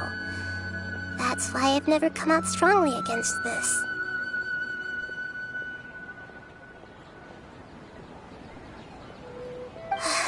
Anyway, the perspective advocated by the sages drowned out any voices of doubt. By now, even those who never use Akasha terminals find it too shameful and embarrassing to talk about their dreams. Got it! I hope my answers were satisfactory, seekers of knowledge. To be honest, maintaining Dunyarzad's fading dream took a lot of mental energy. I think I may need to rest for a while. Oh, and you don't need to worry too much about the sage's activities for now. the Akasha won't be able to conduct another project on the scale of the Sub-Zero Samsara in the immediate future. Go and get some sleep. Leave everything to us. What a relief. This is truly the most exhausting birthday I've ever had.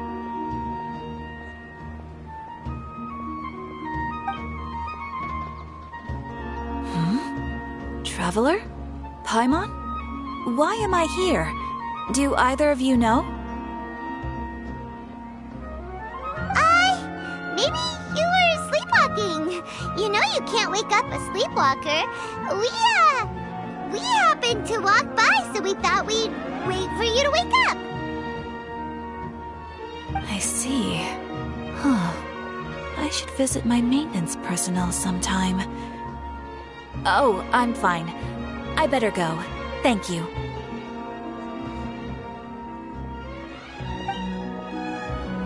We spent quite some time in Sumeru City, but ever since we last said goodbye to Lesser Lord Kusanali, we haven't heard anything from her. Oh, we can't just keep waiting around like this.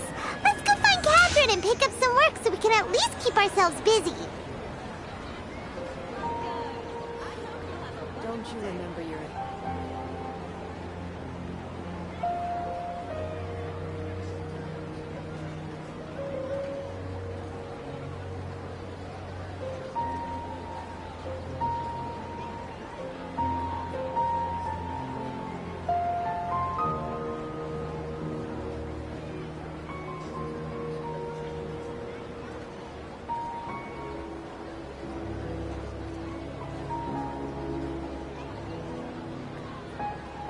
I hear the voice of fate, speaking my name in humble supplication.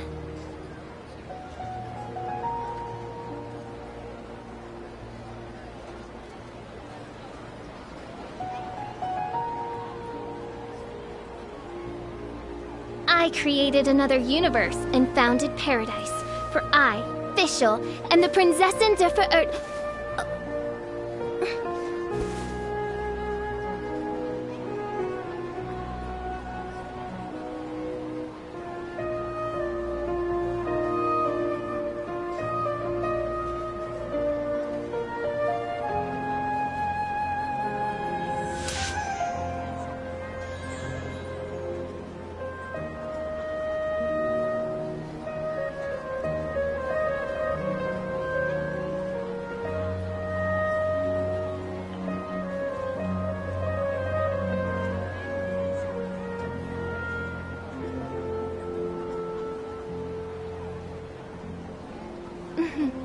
May the glory of the Prinzessin bring light to this world.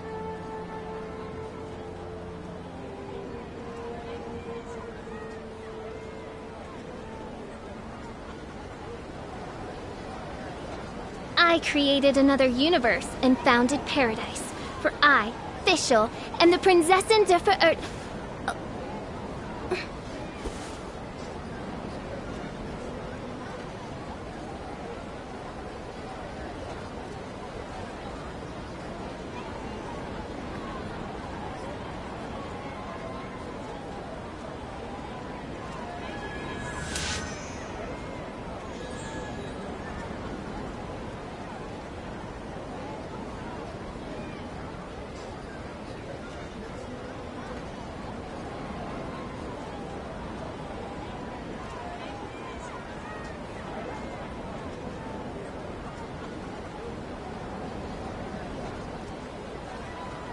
I do worry about the well-being of my retinue during my impromptu absence. I'm sure the good people of the Adventurers Guild are absolutely fine, mein Fräulein.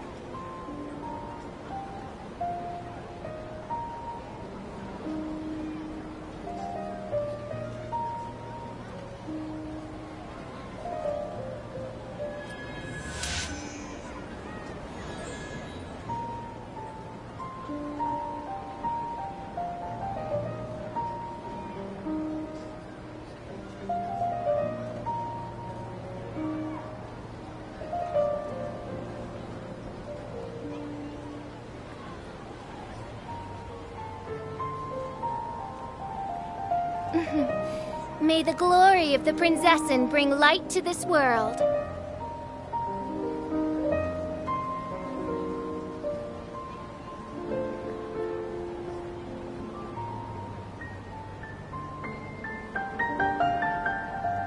I created another universe and founded paradise. For I, Fischl, and the Prinzessin der Verirrt...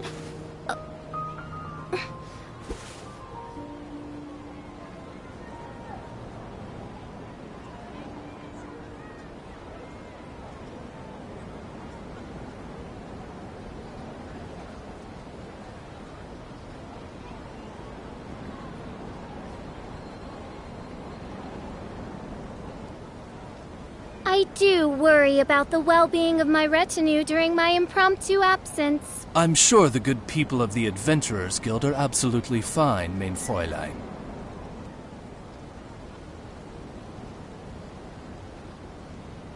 I created another universe and founded paradise. For I, Fischl, and the Prinzessin der Verirrt...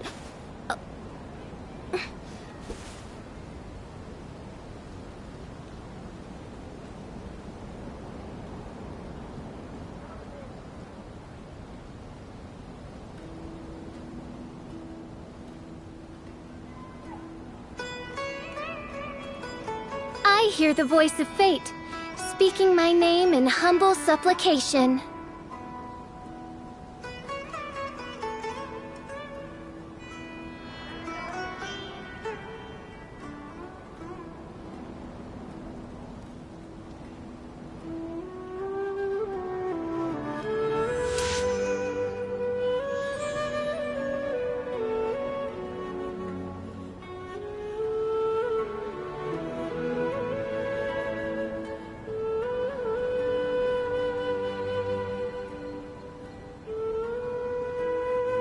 I created another universe and founded paradise.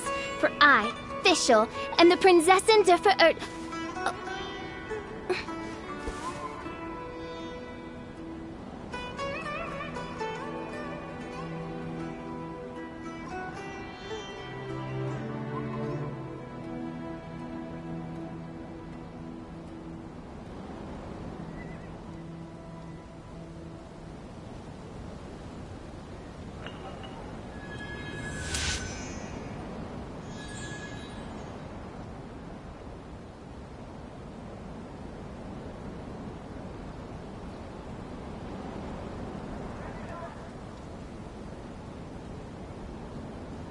I created another universe and founded paradise. For I, Fischl, and the Prinzessin der Verirrt...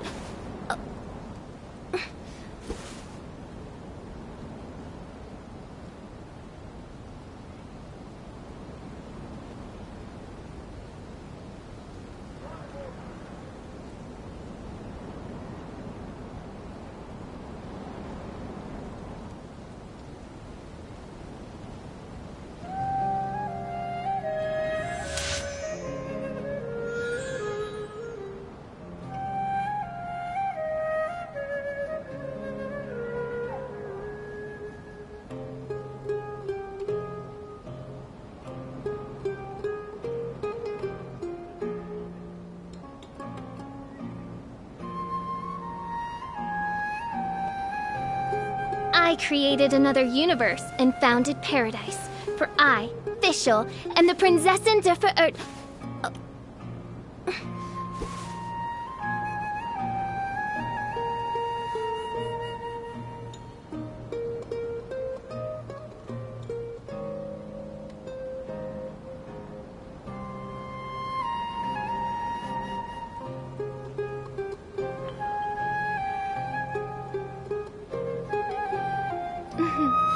May the glory of the Prinzessin bring light to this world.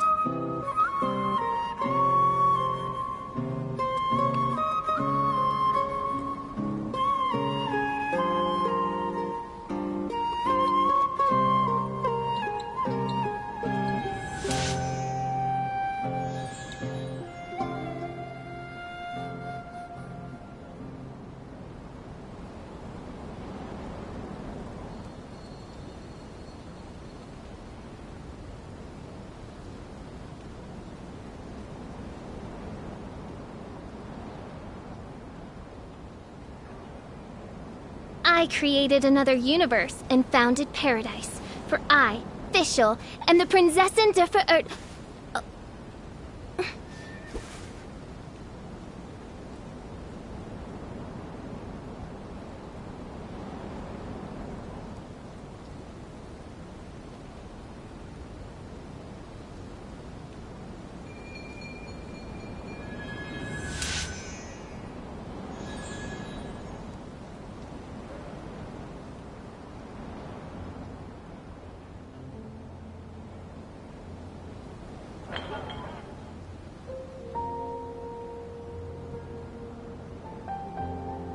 I hear the voice of fate, speaking my name in humble supplication.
Ad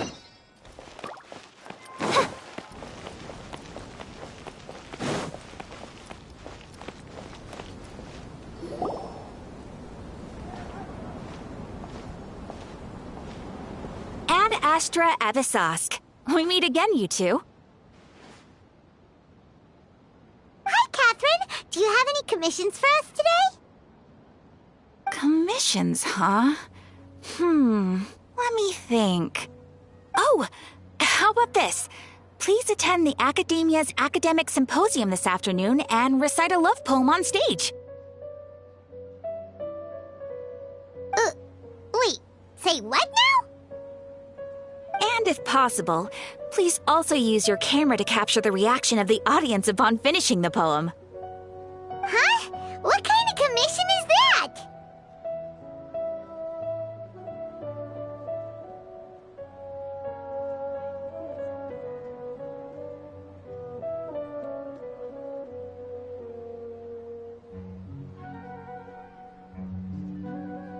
I see. It appears that you're not interested in this commission. In that case, please go to Port Ormos and convince the Eremites there to spend some time volunteering at the local orphanage.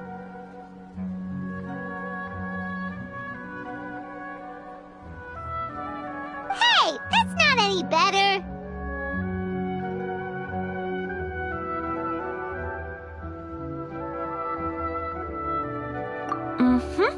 I'm sure the mercenaries will have some interesting reactions as well.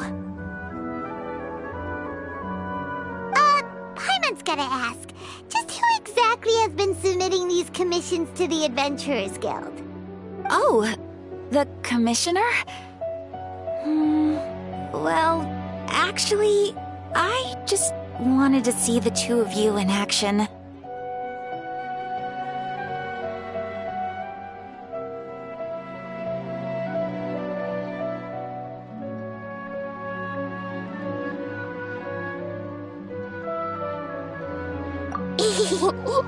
Was it so obvious? I was hoping you would actually take one of those commissions. That kind of chance to observe humans doesn't come by often. Ah, so it's Nahida. Paimon just knew Catherine wouldn't crack those kinds of jokes. When did you get into her head? From when she said, Ad Astra Abyssosque? So it's been you this whole time?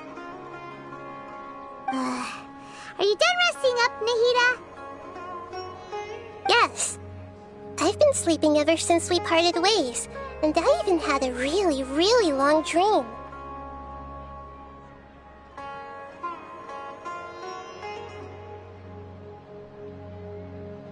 It was another dream about the Sub-Zerus festival, except it was a happy one.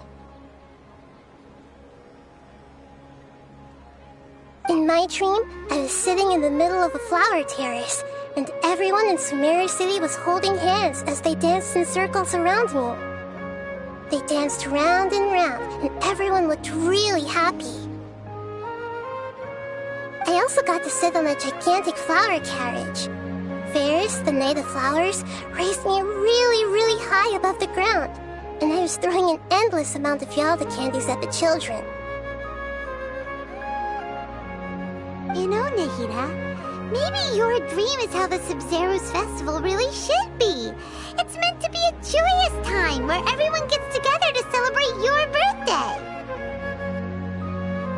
Huh? Wasn't I describing a really happy dream? Why are you both looking at me like that? Wait, could this be an example of the emotion known as pity? No, we aren't pitying you. That would only make everything worse. We just don't want you to feel too sad. By the way, have you had a chance to visit Dunyarzad? How's she doing? The Homianis haven't allowed any visitors after the festival, so we haven't been able to check on her.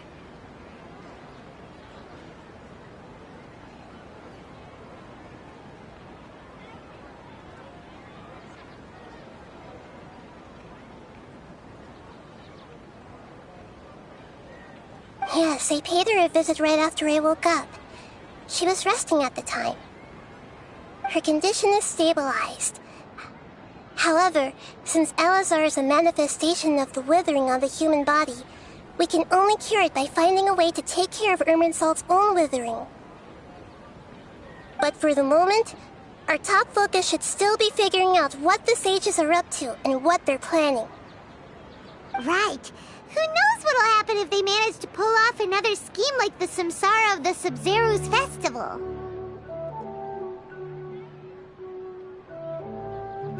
So our first priority should be investigating and putting a stop to the sages' activities. As for how we should pull that off, let's discuss it somewhere else. There are too many adventurers around here. Oh, good point. Sorry, adventurers. We're gonna be borrowing Catherine for a little while.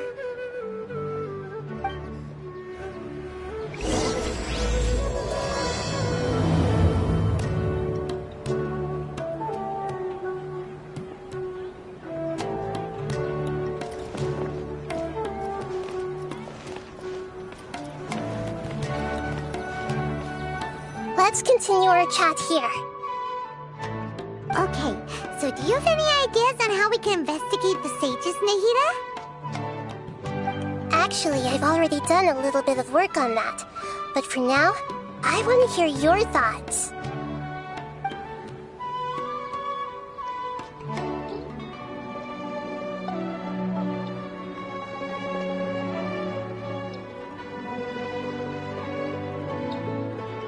I've already tried that, but all the key members of the Academia, even the core of 30 guards, intentionally avoid wearing their Akasha terminals. It seems that from the very beginning, they've been guarding against info leaks from the Akasha. Of course, it could also be because they're wary of me. Have you already caught the sage's attention? I'm guessing not yet, but distrusting me would make perfect sense if they've ever paid attention to the urban legends about me.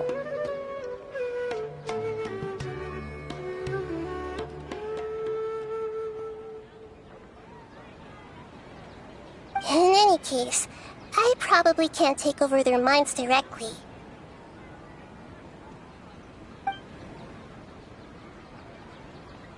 No way, that's too risky. You mean it'd be too easy to get caught? No, it's not that. We shouldn't involve innocent students in this. A single mistake could completely ruin their lives. Doing that would be ignoring the safety of my people for my own selfish goals. How is that any different from what the sages are doing? That's a good point. Spoken like the god of Sumeru.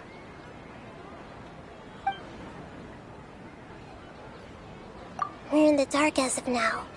Since we still don't know anything about their goals, any rash move could tip them off and lead to terrible consequences. After all, every person in Sumeru City is one of their hostages.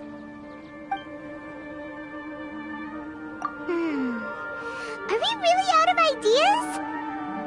Nahida, you're super smart, so you already have something in mind, right? Don't keep us in suspense. Spill the beans already. According to a popular theory from the Vahumana Darshan of the Academia, rejecting impractical motions at the beginning of a planning session will give more weight to the actual proposal. Okay, but aren't you the god of wisdom? You don't have to use that kind of gimmick to make us take your ideas seriously. Well, I've been thinking that if I can't directly possess the leaders, and if I can't get ordinary people involved, then I should find someone who's already involved, but hasn't decided to side with the sages. You're saying we should recruit a spy? That does sound like it could work. Oh, before coming back, we met someone named Al-Haytham. He seems like he acts alone, and he likes doing stuff behind the Academia's back. They probably aren't in cahoots.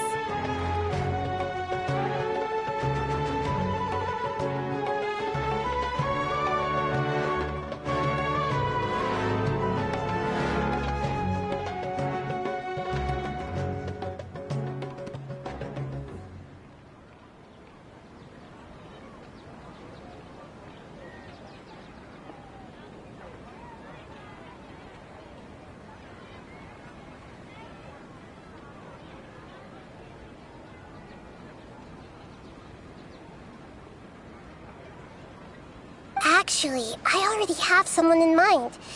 Do you still remember that female scholar named Setaria? Setaria. Paimon remembers now. Isn't she the one who's always trailing behind the Grand Sage of the Academia? We ran into her basically every time the Sub-Zero's festival repeated itself. You could even say we're old enemies by now. Paimon still remembers the smug and mean way she always spoke to Nilou. I've always liked observing all kinds of people, and Setaria has always stood out from the crowd. She was born in the desert and was hailed as their greatest genius. Her academic gifts allowed her special admission into the academia, and also gave her the opportunity to serve as the sage's assistant. Oh, Paimon didn't know she was from the desert. She must be pretty special then. Paimon feels like most of the desert dwellers around the city are working as mercenaries. The name Setaria means star. When she lived in the desert, she shone like the brightest star in the night sky. Later on, she was chosen by the sun. The star was given a place in the daytime sky to complement the sun's dazzling light.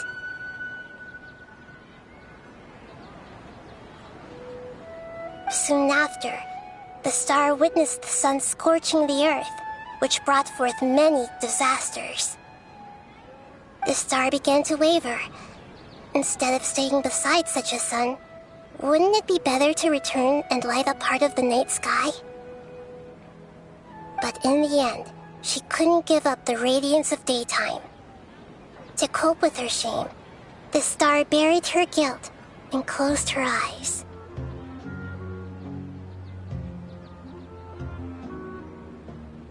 From the sound of it, Setaria's just hung up on the research opportunities here. But she doesn't really support the academia. She still feels guilty about not doing more for the desert, right? She's just running away from her problems. Indeed. When they are presented with complex moral issues, many people will simply plug their ears and go with the flow until the problem can't be fixed anymore. She's suppressing a lot of guilt, but before she realized it, she had already become the sage's accomplice. She can't deny her part in their schemes anymore. Right. We must somehow make her face her problems again. That way, not only can we get useful intel from her, but she can also use it as an opportunity to redeem herself. From my past observations, Setaria will take a day off from the academia every 10 days to do some shopping in the city. Tomorrow afternoon just happens to be a shopping day for her. That'll be our chance. To prepare, let's go check out some of her favorite spots and have a quick chat with a few of the vendors there.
I created another universe and founded paradise for...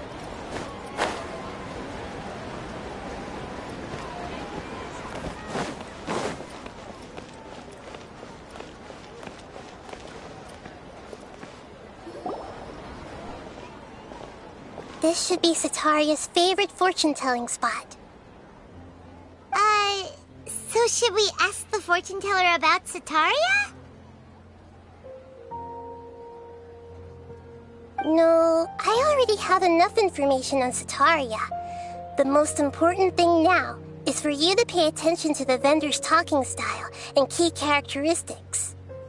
Talking style and key characteristics? My poor lost lambs, have you become troubled over your fates? The divine voice of wisdom often echoes between mine ears. If thou be blessed today by the gods, I may be able to show you the way. Huh? Really? Nahida, you've been whispering things to her? Shh! My friend here has some doubts regarding her future. Can we get a fortune reading for her? Of course, of course. In that case...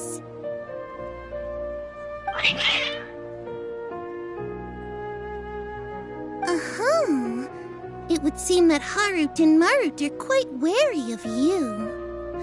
Perhaps, at some time in the past, you have somehow offended the gods.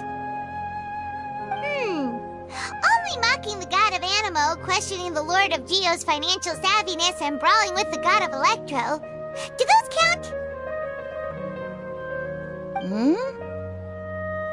Oh, nothing.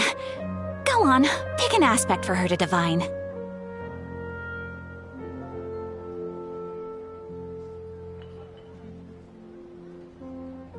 Health prospects.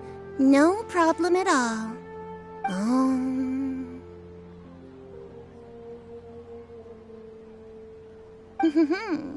The gods have spoken. The truth shall be revealed. Your life shall continue on for... many tens of thousands of years? Impossible. Harut, Marut, did you two spoil my divination? I've never read a fortune so absurd.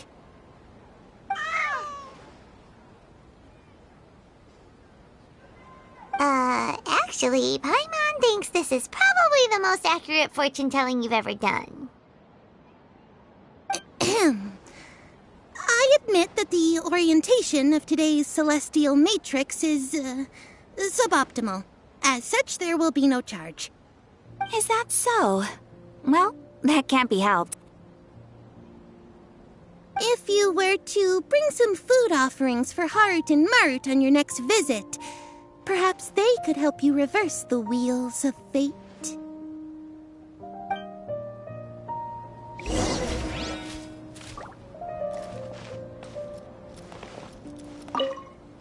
I've never seen Harut and Marut be so wary of anyone.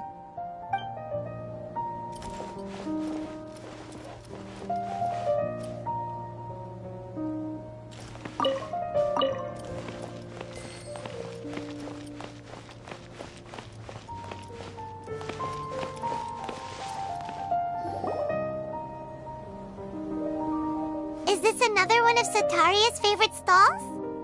Yep. It belongs to a king. His father helped Sataria a lot when she first moved to Sumeru City, so she still comes by whenever she has time. When I start talking with him, listen carefully to the details of our conversation. Ah, dear customers. Would you like to look at some pottery? We caught wind of your great craftsmanship, so we specifically came to take a look. Oh, I recognize you. Aren't you Miss Catherine from the Adventurers Guild? Sounds like I'm in for some big business. Speaking of, where did you learn this trade? I suppose you could say it all started with my dad. He's a mason by trade, but I picked up an interest in clay while apprenticing for him.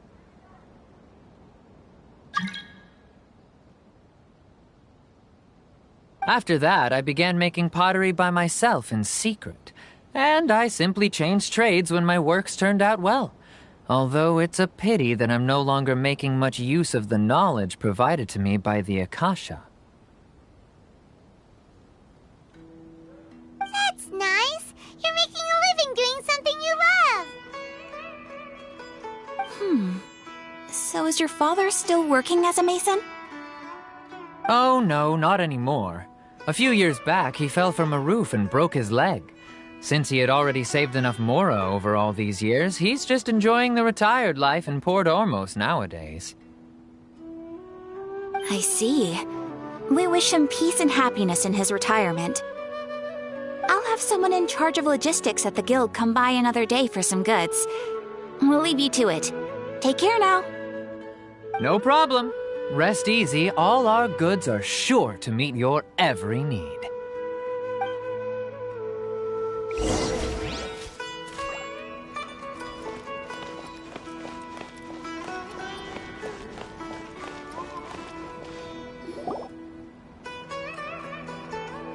This should be our final stop. Sitaria's always thinking of this restaurant when she's working at the academia, so she always comes by whenever she's out in the city. Nahida, you've really thought of everything. It's my duty to protect Sumeru's citizens, after all. Hi there. I feel like I've seen you down by the docks before. Huh? Sorry, I don't quite remember. If I recall, you were having a discussion with someone about shipbuilding at the time. Ah, that's right! I've always been really interested in feats of marine engineering. After all, I grew up in Liyue Harbor and spent my entire childhood staring at the ships going in and out of the port. I came to Sumeru to study, but failed to make it into the academia due to my lack of talent. But I'm still discussing all kinds of problems with different scholars, and I'm continuing to study and perform research from the restaurant's basement. I'm sure I'll get into the academia after their next round of exams. What an admirable spirit for learning! Amazing! Sure, but you'll find hardworking people wherever you go. So this restaurant has a basement as well? Huh. First I've heard of it. That's right. It's not usually open to patrons. Most of the time, employees use it for breaks or to hold private events. I see. Guess that makes sense. Well, good luck with your studies, Miss Chishan. Thank you so much. As long as I can make it into the academia as an official student, I'll be happy.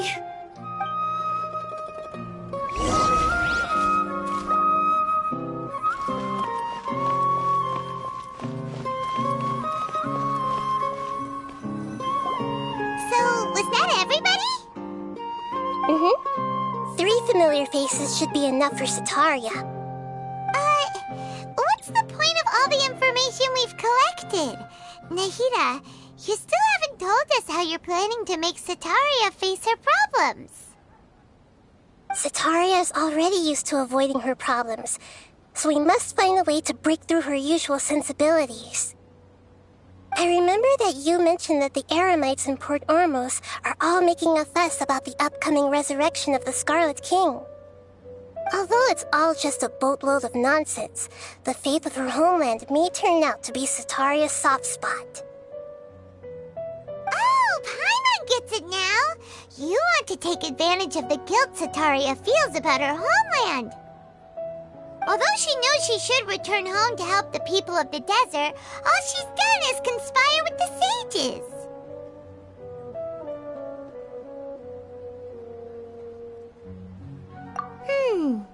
So how do we set that up?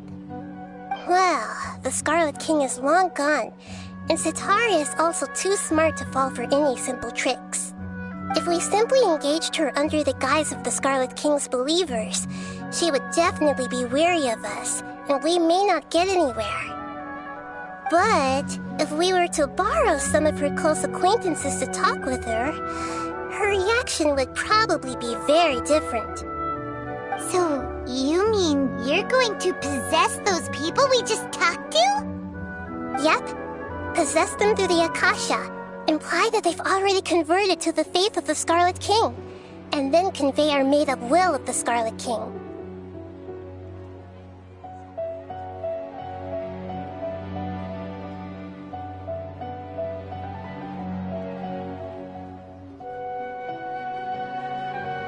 As long as everything goes smoothly, we'll get through to Sataria for sure. She'll never guess that we had anything to do with it. Ah, so that's how you're going to use all the info we collected on these people. It's so that you won't slip up and break form. Possessing them will only work if you can manage to pass off as them. Exactly. So, best of luck with impersonating them. Huh? Best of luck? But we don't know how to possess anyone. That's no problem at all. I'll just share all their senses with you once I've possessed them. As long as you're also wearing an Akasha terminal, the effect will basically be as if you've possessed them yourself. Huh. That is pretty convenient. But why does she have to do this? Can't you do it yourself? Although I've been observing humans for a while, I've never been good at imitating them.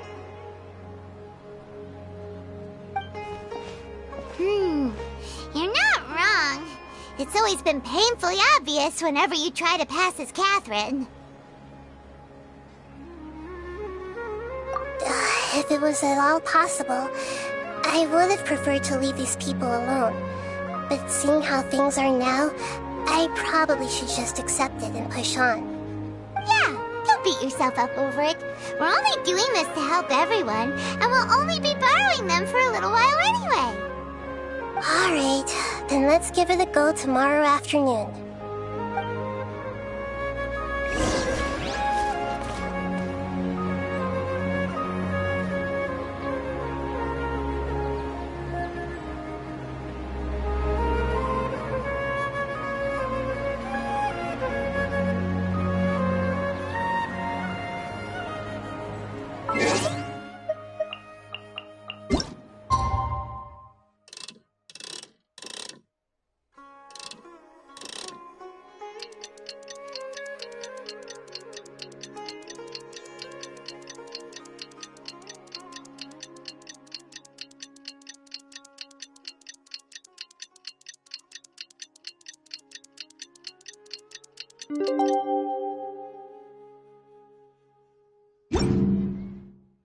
I create...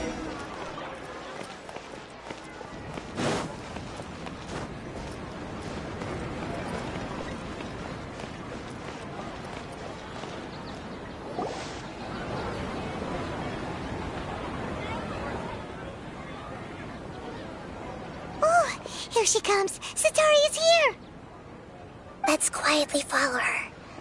Once she starts talking to her acquaintances, we'll find a safe spot to begin possessing them. As for how we'll sway her to our side, I'll leave that to you. I trust you'll know what to say. Paimon's starting to feel kinda nervous. Okay, let's go.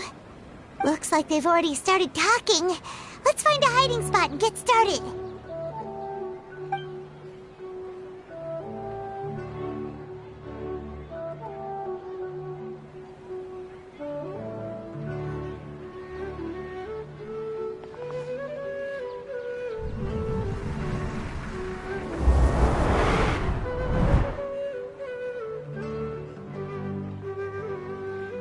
That's right. You really can't force anything when it comes to love. And besides, everyone around me has a very different background and outlook.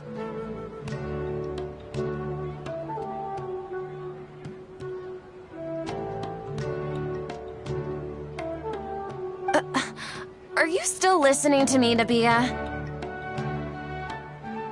Oh, of course I'm listening. You were were talking about troubles with your love life, right? I heard everything you said. Okay then. You just seemed a little distracted for a moment there.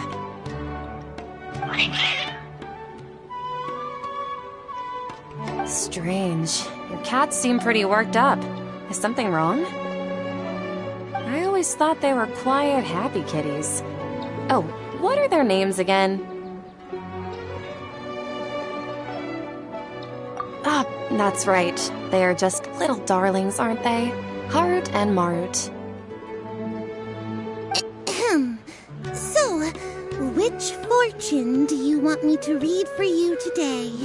You must have come for another echo of the divine voice of wisdom.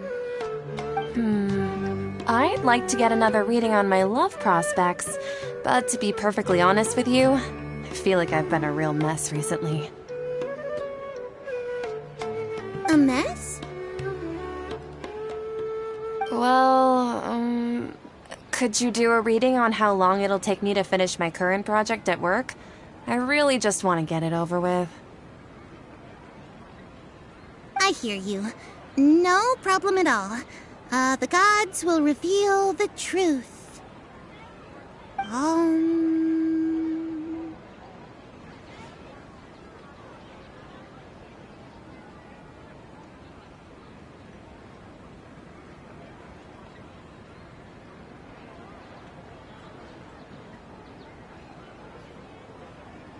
The gods are asking. Setaria, why haven't you gone home? Why haven't I gone home? Do the gods really know everything I've been thinking about?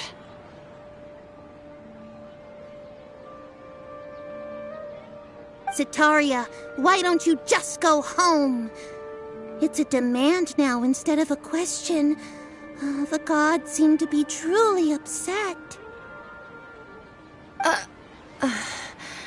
I'm sorry. I know I failed the gods. Please pass on my most sincere apologies and ask for their divine forgiveness. And if I may ask, Nabia, is there a specific god who's speaking to you right now?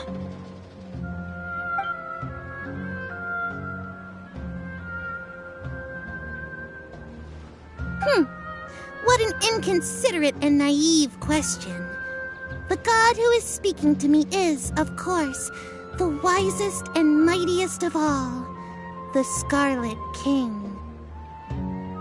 The Scarlet King? No wonder he would make such a demand of me. Oh, wait a second. The Scarlet King passed away a long time ago. Even though news of the Scarlet King's resurrection has been spreading like wildfire, it's all just a misinformation campaign from the academia. How can the Scarlet King still exist in real life? What insolence! I am the Scarlet King's most loyal believer. Do you wish to refute his voice of wisdom? Oh, no. As a child of the desert, I am only reveling in his power upon learning that his divine glory has touched even this city. I will think very carefully about his demand of me. I'm sorry. I must go now. Wait!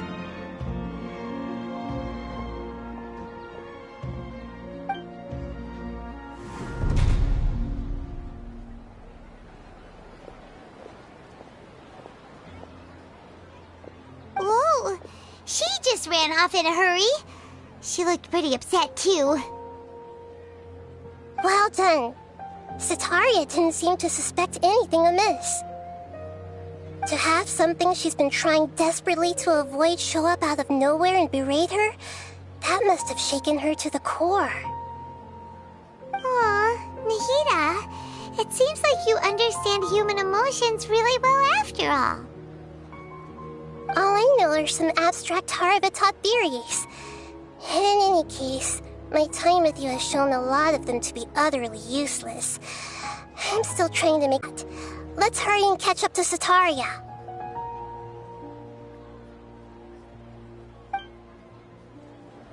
He's out of Keem's now, right on cue. Let's get ready to possess him right away.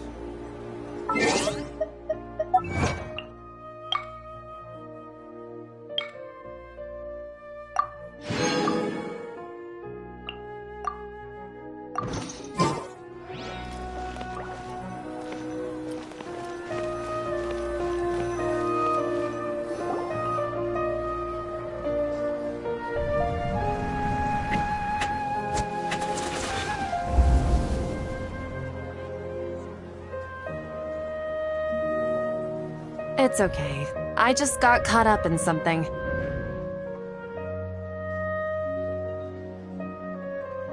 Oh, actually, didn't you ask me to help you look for work? What kind of work were you looking for again?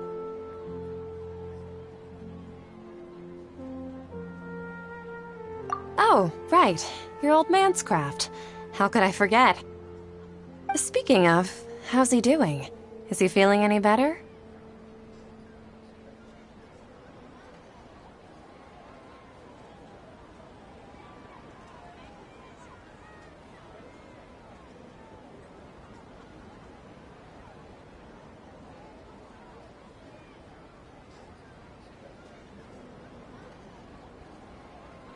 Huh? Wasn't he nursing a leg injury? If I recall correctly, his strong arms had always been his pride and joy. He sprained his arm a while back while trying to show off his strength. I thought you'd heard.